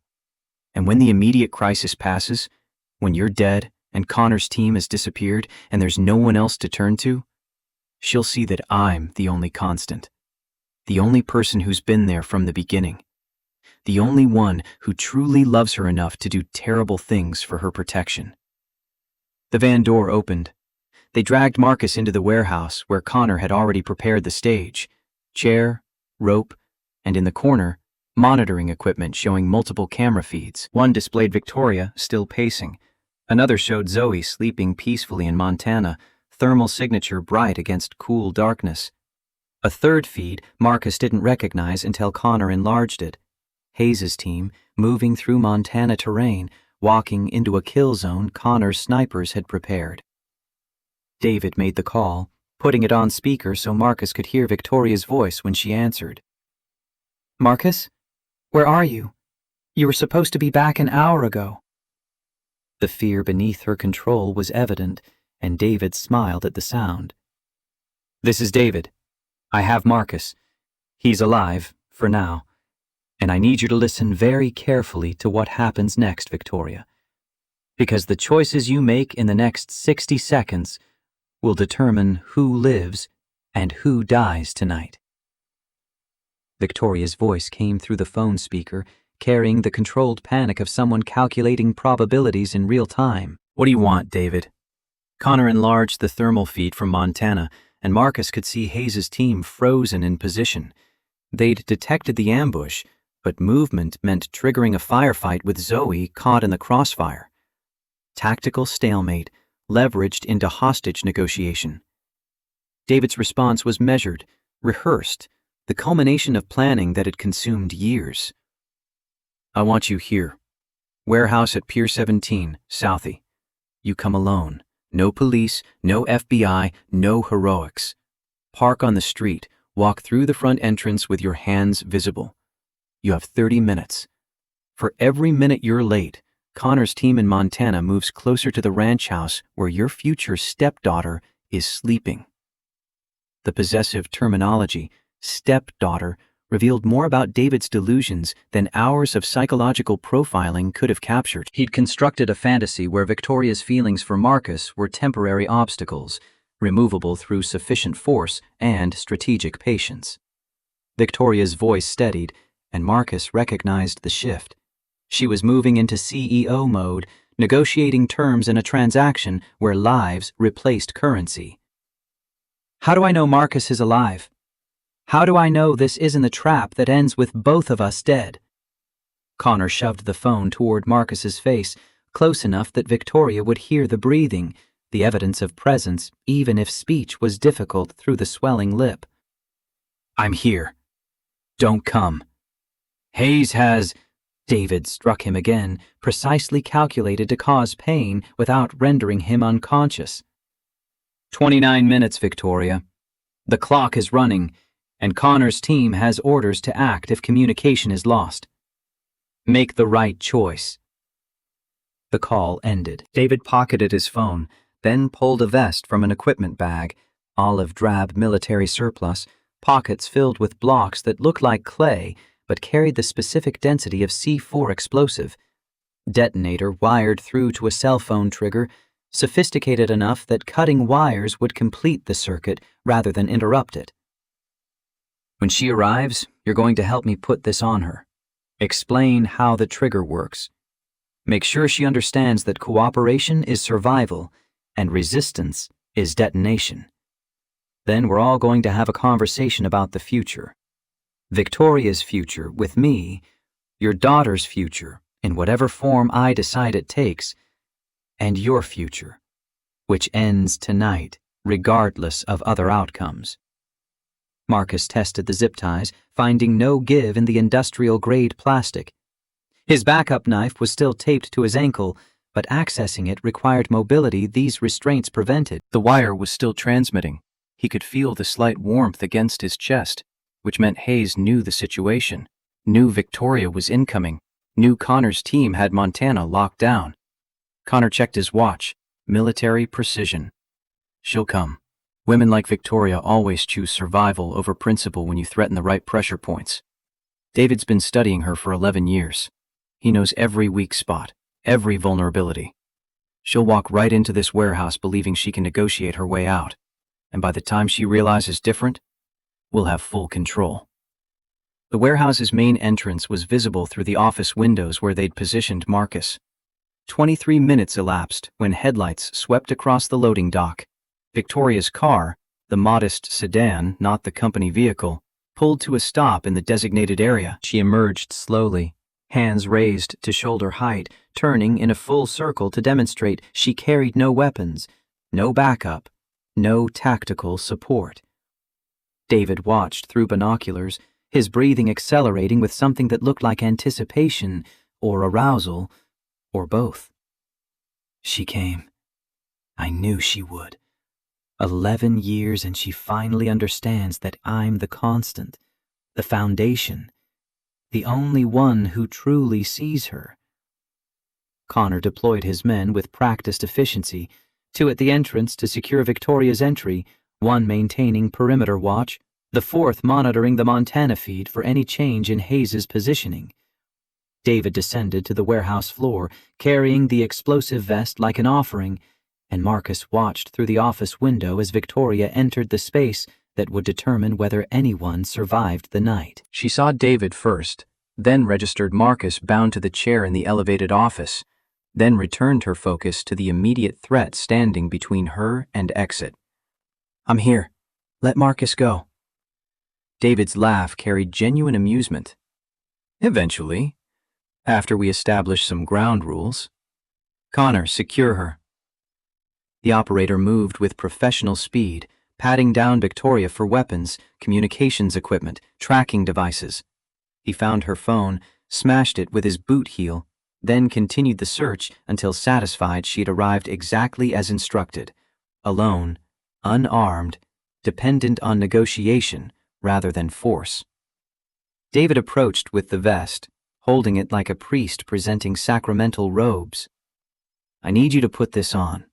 Don't worry, the trigger isn't active yet. Just a precaution to ensure our conversation stays productive. Victoria's eyes found Marcus through the office window. He mouthed words she couldn't hear but might interpret. Stall. Hayes coming.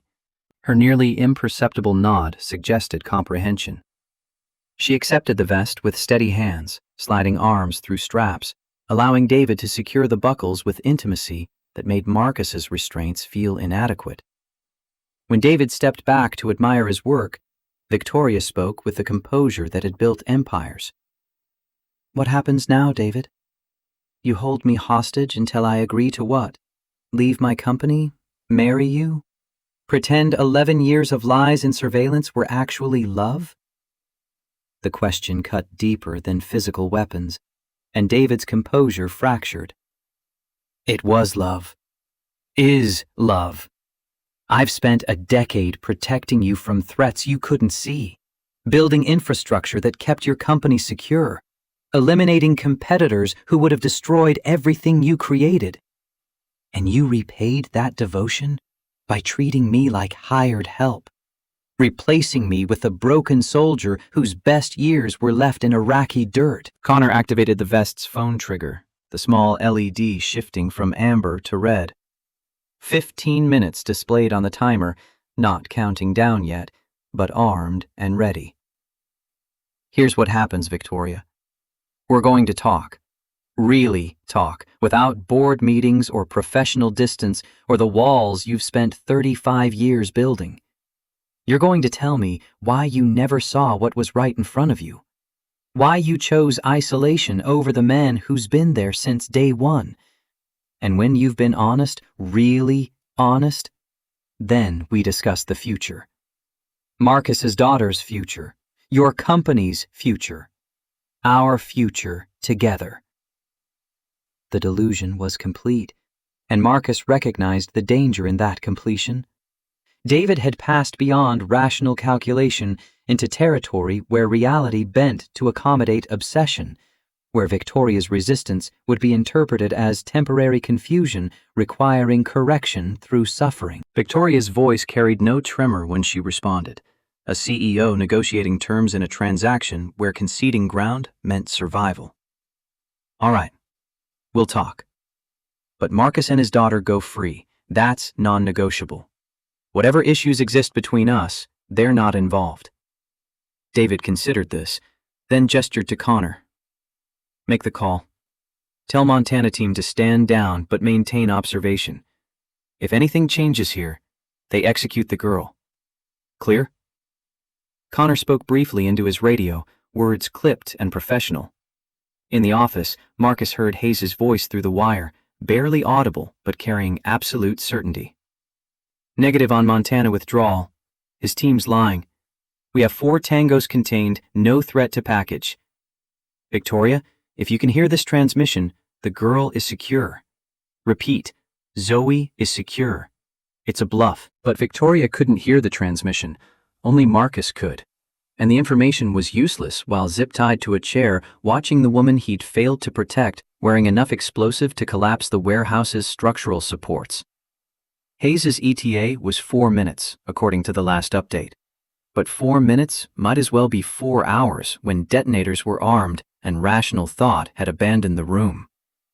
David pulled a chair close to Victoria, sitting with the careful posture of someone beginning a conversation they'd rehearsed countless times in private.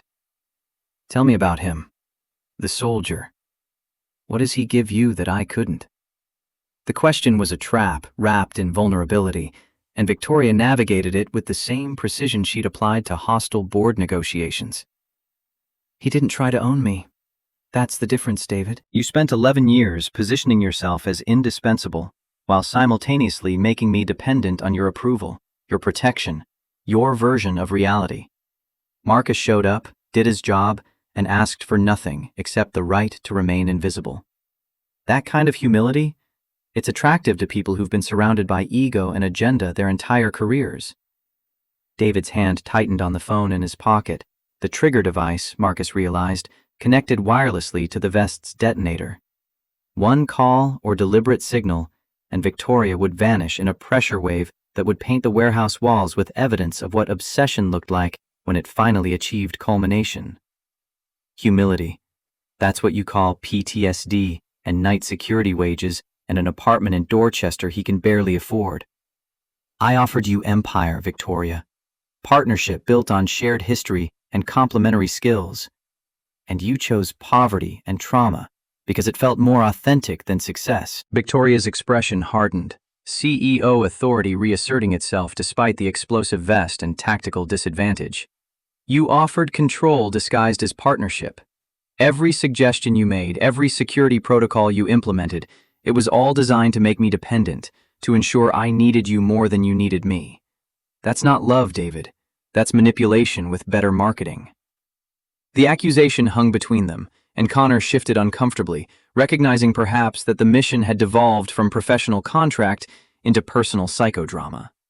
His radio crackled with update from Montana, and his expression changed, surprise mixing with confusion. Boss, Montana team isn't responding. Last check-in was 4 minutes ago. They might be compromised. David's control was slipping, evidenced by the way his hand moved toward the trigger phone with increasing frequency. Marcus watched the body language, calculating angles and opportunities, finding nothing that would allow him to prevent detonation if David decided Victoria's honesty constituted betrayal, requiring punishment. Then the warehouse's power failed, emergency lighting activating with dull red glow that turned the space into something from emergency nightmares. Hayes' voice filled Marcus's ear with tactical update. Breaching in 30 seconds. When the flashbangs deploy, cover your eyes.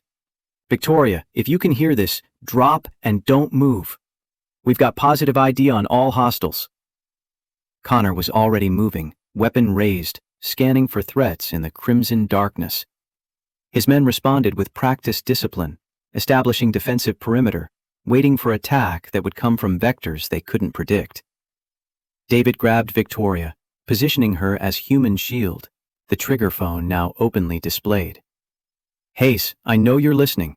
Back your people off or I detonate. Victoria dies, The warehouse collapses, and you get to explain to the FBI why you ran an unsanctioned hostage rescue that killed a Fortune 500 CEO. The words carried weight because they were true. Hayes was operating in legal gray areas that would require congressional testimony if outcomes went catastrophic.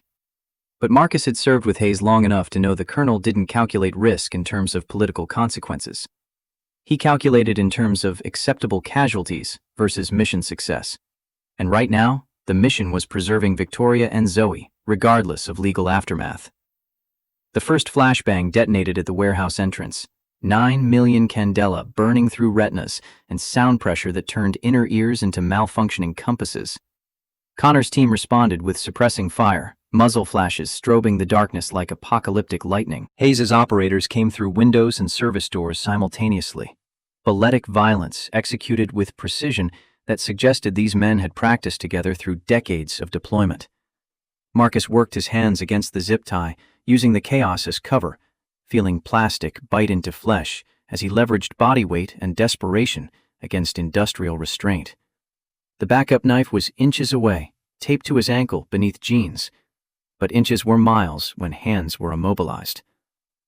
David held Victoria against his chest, trigger phone pressed to her temple where the gun should have been, but wasn't because phones were cleaner, more deniable, harder to trace through ballistic databases. He backed toward the office stairs, using Victoria's body as shield against incoming fire that Hayes' team wouldn't risk while the hostage remained in play. Connor caught a round in the shoulder, going down hard, his weapon clattering across concrete. 2 of his men were already neutralized, one unconscious from flashbang proximity, another zip-tied by an operator who moved through the warehouse like death incarnate. The 4th man raised his rifle toward Hayes' position and took a double tap to center mass that proved body armor was only effective against calibers you'd anticipated. In the office, Marcus finally achieved leverage that mattered, snapping the zip tie through technique he'd learned in SEER training when instructors taught that restraints were temporary obstacles to sufficiently motivated escape. His hands came free, and he retrieved the knife from his ankle, already moving toward the stairs where David was dragging Victoria toward a secondary exit. The vest's timer had activated at some point during the chaos, 12 minutes displayed in LED numerals, counting down with mechanical indifference to the negotiations and violence happening around it. 20 minutes until enough C4 detonated to send shockwaves through 3 city blocks. Marcus caught up to David at the loading dock where the secondary exit opened onto an alley. The older man heard him coming, spinning with Victoria still held close, the trigger phone now hovering over the send button. "Stop, or I detonate right now. You, me, her, all of us go together. At least then she'll never belong to you." The logic was insane, but insanity didn't make threats less credible. Marcus stopped, hands visible, trying to find words that would penetrate delusion without triggering the final, catastrophic decision. "She never belonged to either of us, David. That's what you can't understand. Victoria belongs to herself. The only choice we get is whether to respect that or destroy it. You're choosing destruction and calling it love. And that's the saddest thing I've witnessed since my wife died in a hospital room while I was halfway across the world, unable to hold her hand." The parallel registered. Marcus saw it in David's eyes, the momentary recognition that obsession and love existed in different universes despite using the same vocabulary. But recognition didn't equal surrender, and David's thumb moved closer to the send button. Victoria spoke then, her voice cutting through with CEO authority that somehow worked even while wearing explosive vest and serving as human shield. "You want honesty, David? Here it is.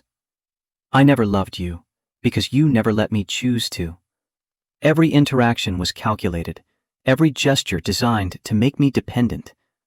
Real love, the kind that actually sustains people through decades, it requires trust. And I could never trust someone who spent 11 years watching me through hidden cameras and building dependencies disguised as partnership. Marcus earned my trust by not asking for it, by showing up, doing his job, and letting me decide what role he'd play in my life. That's the difference you couldn't see, because control was always more important than consent. The words landed like physical blows, and David's expression cycled through rage and grief and something that might have been comprehension if given time to mature. But time was luxury measured in seconds, and Connor, wounded but functional, had retrieved his weapon and was lining up a shot that would kill Victoria and David simultaneously if Marcus didn't act. He moved, closing distance with speed that belonged to younger operators, hitting David with a tackle that separated him from Victoria and sent the trigger phone skittering across concrete. The two men rolled, David fighting with desperate strength fueled by years of obsession, Marcus operating on muscle memory that transformed combat into mathematics. Connor's shot went wide, striking wall instead of flesh, and Hayes' team acquired him as target priority. The operator went down under suppression fire, weapon flying, body crumpling with finality that suggested this mission was his last. David found purchase, landing a strike that split Marcus's eyebrow, blood sheeting into his vision. They separated briefly, both gasping, both aware the fight would end with one of them permanent. David lunged for the trigger phone, fingers outstretched, and Marcus made the choice that defined everything after. He could kill David. Techniques existed that would end the threat in seconds. But killing was the easy solution, the one that came naturally after Baghdad and a decade of service where terminating enemy combatants was job requirement rather than moral crisis. The harder choice was restraint, was remembering that courts and justice and legal process mattered in civilized society even when violence offered simpler resolution. Marcus swept David's legs, controlling the fall, transitioning to wrist lock that rendered the hand reaching for the phone useless. He heard bone grind against bone, felt tendons stress near rupture, and David screamed with pain that was physical and psychological simultaneously. Hayes appeared in the doorway, weapon trained but not firing, reading the situation with veteran understanding. "Secure?" Marcus nodded, maintaining the lock while searching David with his free hand for additional weapons, additional threats, additional surprises. He found nothing except photographs, Victoria at various ages, carried like religious icons close to David's heart. "Secure. Get the bomb squad for the vest. Timer's at 8 minutes. Victoria stood against the warehouse wall, breathing controlled, hands hovering near but not touching the vest that might detonate from wrong motion or wrong word or wrong cosmic coincidence. Hayes called it in, but bomb squad response from nearest EOD unit was 15 minutes minimum, and math was unforgiving when explosive timers counted down with digital precision. Marcus approached her slowly, hands visible, projecting calm he absolutely didn't feel. "I can disarm it. Baghdad, we train for IED scenarios constantly. This is military surplus, older generation trigger mechanism. I've done this before." Victoria's eyes searched his face, finding something there that allowed trust, despite circumstances suggesting panic would be more appropriate. "Have you ever failed?" The question deserved honesty. "Twice. But those operators were already dead when I reached them. You're alive, which means different probability calculations." She laughed, the sound carrying hysteria's edge. "That's the worst pep talk I've ever heard. But okay. Talk me through it." Marcus knelt, examining the vest's construction with hands that had steadied once the decision point passed. The explosive blocks were standard military issue, C4, with the consistency of modeling clay and the destructive potential of small meteor impact. The wiring ran from detonator through phone trigger to battery pack, creating a circuit that completion would transform into catastrophic pressure release. 5 minutes remaining when Marcus identified the bypass, a secondary wire that allowed manual override if you knew the sequence and had steady enough hands to execute without triggering failsafes. He pulled wire cutters from his tactical kit, the same ones he'd carried through Baghdad's streets, and began the sequence he'd practiced hundreds of times in training and twice in combat when time allowed careful defusal rather than running and praying. Red wire first, severing power from primary circuit. Green wire second, isolating the backup trigger. Blue wire. This was the dangerous one, the failsafe that detonated if cut in wrong sequence or wrong timing. He waited, counting heartbeats, letting muscle memory guide hands that had executed this exact motion when Torres was bleeding out and Miller was calling for Kazvac that would arrive too late. 3 minutes. 2 minutes. 90 seconds. The blue wire separated under careful pressure and the timer froze at 47 seconds. LED display going dark as power systems recognized override authorization. Marcus removed the vest with reverence usually reserved for handling newborns or religious artifacts, carrying it to the loading dock where EOD could secure it properly when they finally arrived. Victoria's legs gave out, delayed shock asserting itself now that immediate death had been postponed. Marcus caught her, lowering them both to the warehouse floor where they sat in debris and darkness and the aftermath of violence that would require months of legal testimony to properly document. Hayes' team had secured the perimeter. Connor and his surviving men zip-tied and waiting for FBI transport. David in custody with injuries that required medical attention before arraignment. Evidence photographed and documented with precision that suggested Hayes had done this before and knew exactly which procedures would withstand judicial scrutiny.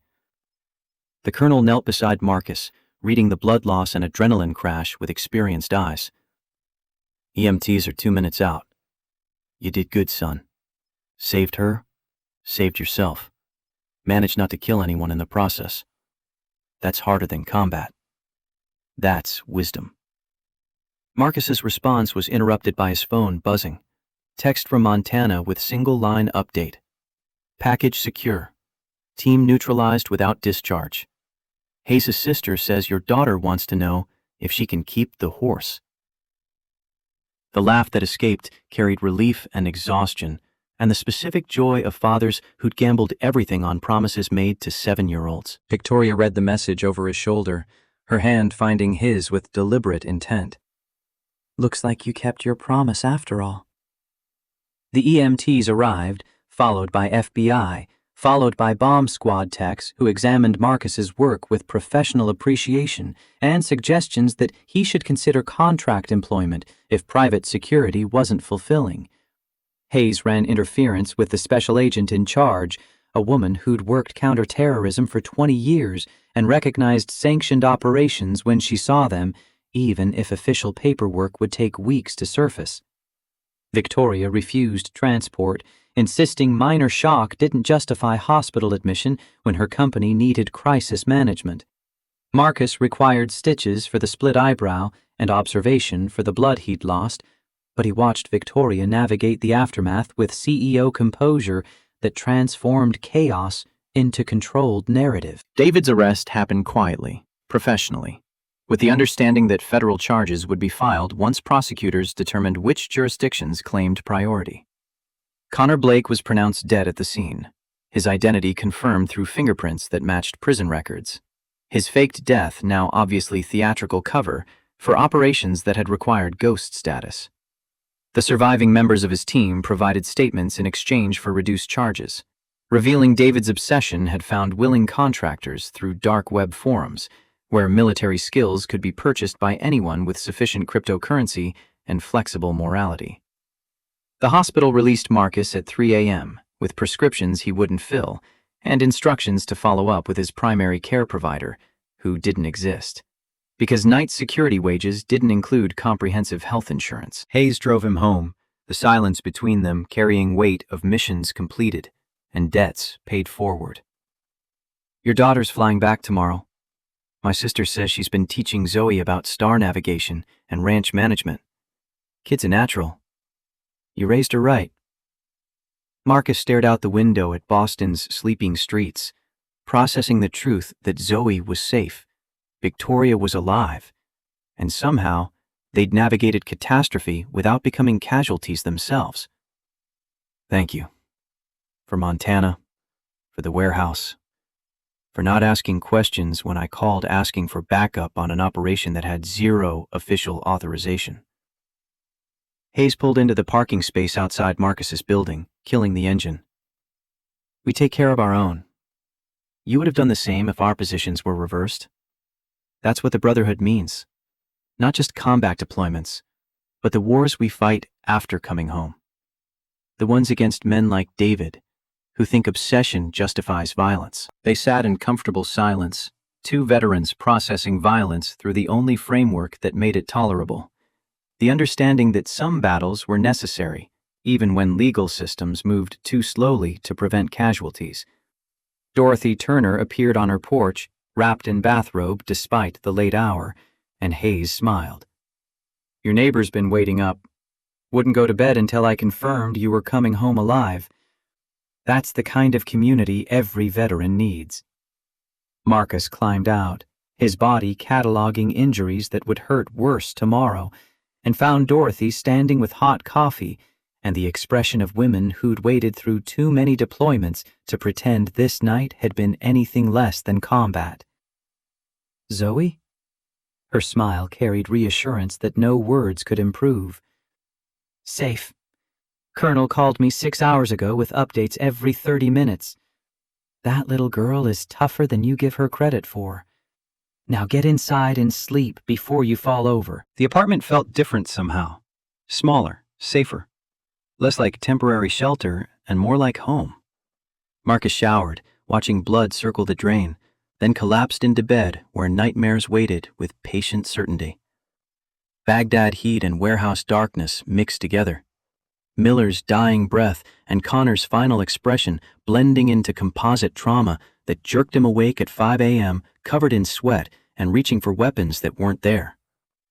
But this time when panic receded, he pulled out his phone and texted Victoria, knowing she'd be awake too, processing the same violence through different filters.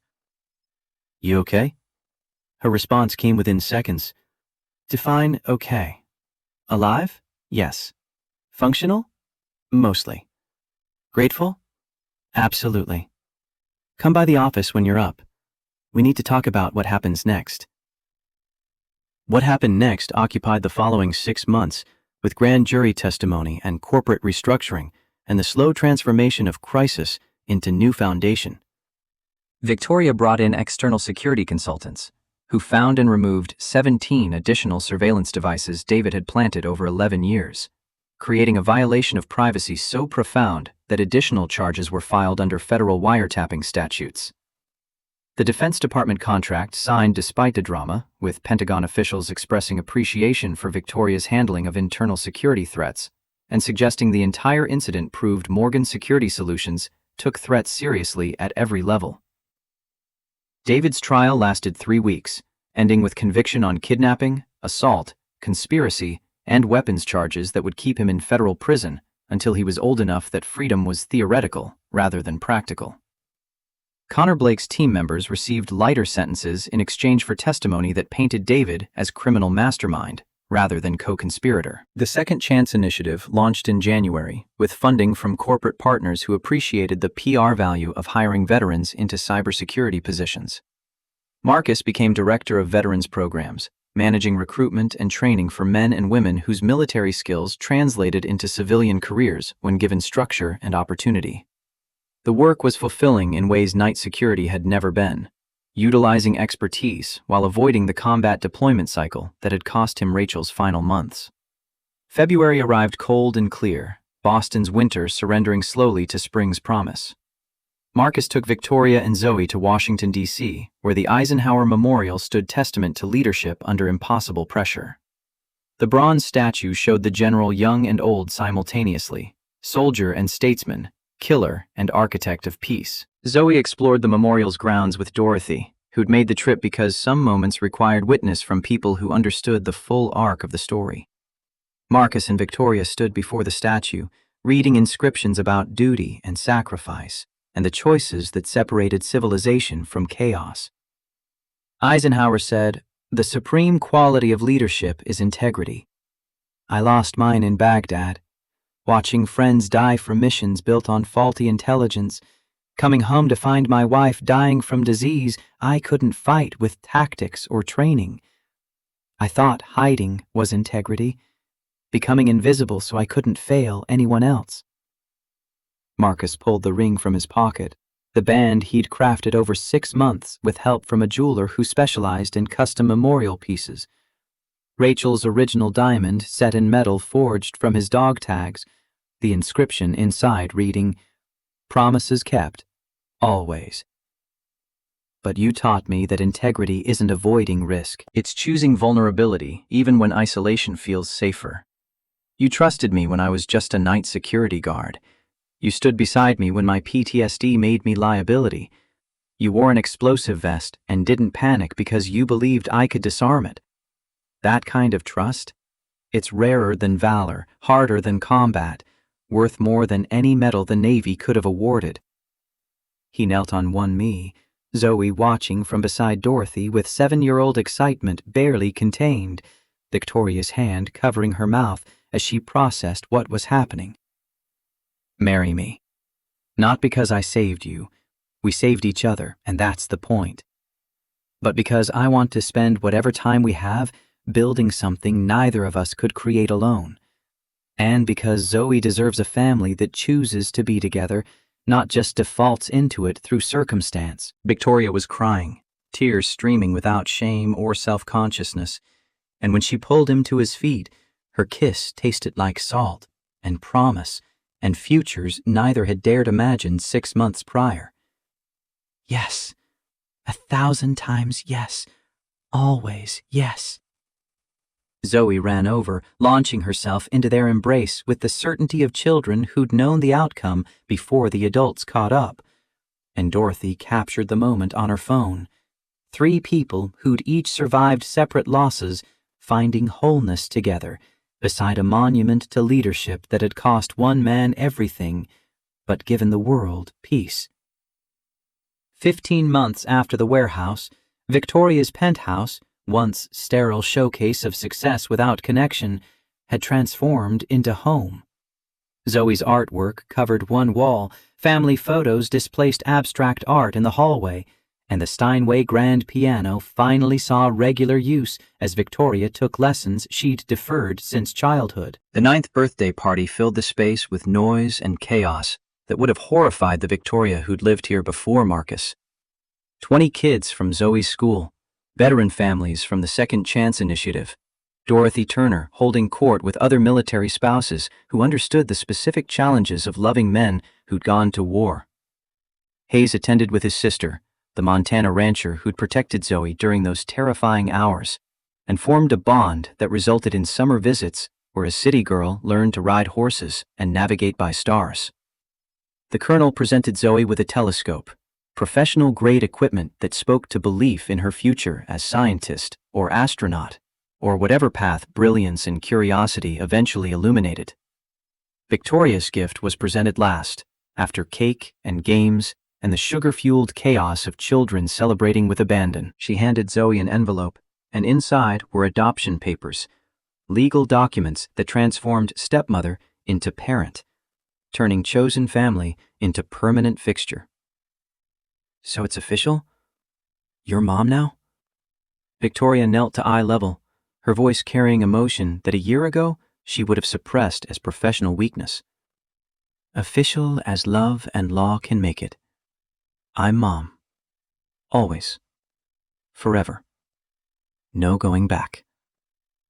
Zoe studied the papers with 7-year-old gravity becoming 8-year-old wisdom, then looked between Marcus and Victoria with expression suggesting she'd understood the stakes all along. Can I be Zoe Morgan Webb? I want both names. Mommy Rachel because she gave me life, and Mom Victoria because you chose me, even though you didn't have to. The formulation was perfect, and Marcus found himself crying despite audience, despite the party noise, despite years of training that had taught emotional suppression as survival skill. Victoria wrapped both of them in embrace, while Dorothy captured more photos and Hayes looked away with the careful dignity of men who understood that some moments were too precious for observation. Evening fell over Boston, the city lights spreading below the penthouse like circuit board mapping human connection.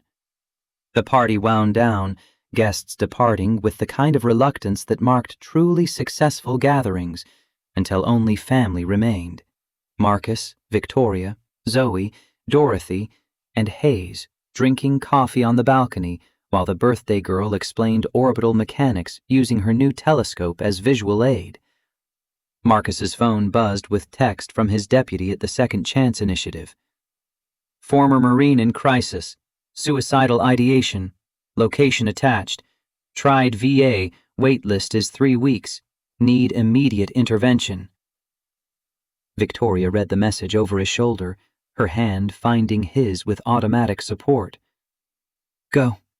We'll be here when you get back. Marcus kissed Zoe's forehead, promised he'd return in time to tuck her in, and found himself in Hayes's car heading toward an apartment in Somerville, where another veteran was discovering that coming home sometimes meant fighting battles that never ended. The work continued. The call to serve manifested in different forms now, not killing but saving, not destroying but rebuilding, not ending lives but giving them meaning when meaning felt impossible to find. It was harder than combat, required more courage than firefights, offered rewards that statistics and medals couldn't capture, because real strength wasn't the ability to destroy, Marcus had learned. It was the wisdom to know when not to, the restraint to choose handcuffs over headshots, the courage to disarm bombs while the timer counted down, the faith to believe that broken people could become whole again when given community and purpose, and the understanding that trauma was injury, not identity. He'd learned that in Baghdad when Miller and Torres died protecting strangers. Relearned it in Boston when Victoria trusted him despite every rational reason to refuse. Learned it again every time Zoe looked at him with absolute faith that her daddy would keep his promises. The lesson was simple. We don't fight because we hate what's in front of us. We fight because we love what's behind us. And when the fighting's done, when the enemy's been defeated or deterred or shown mercy, what remains is the work of living, of choosing vulnerability over isolation, of building families from the wreckage of everything that tried to destroy us. That choice, that simple choice, separated guardians from predators, protectors from tyrants, survivors from victims. And that choice would echo through generations, through Zoe's children and their children, through every veteran who found purpose after service, through every person who'd been saved by someone willing to risk everything for strangers. The Guardians' work continued. The love endured. And in the space between violence and peace, Marcus Webb had discovered that the hardest battles were the ones where victory meant everyone survived to fight another day.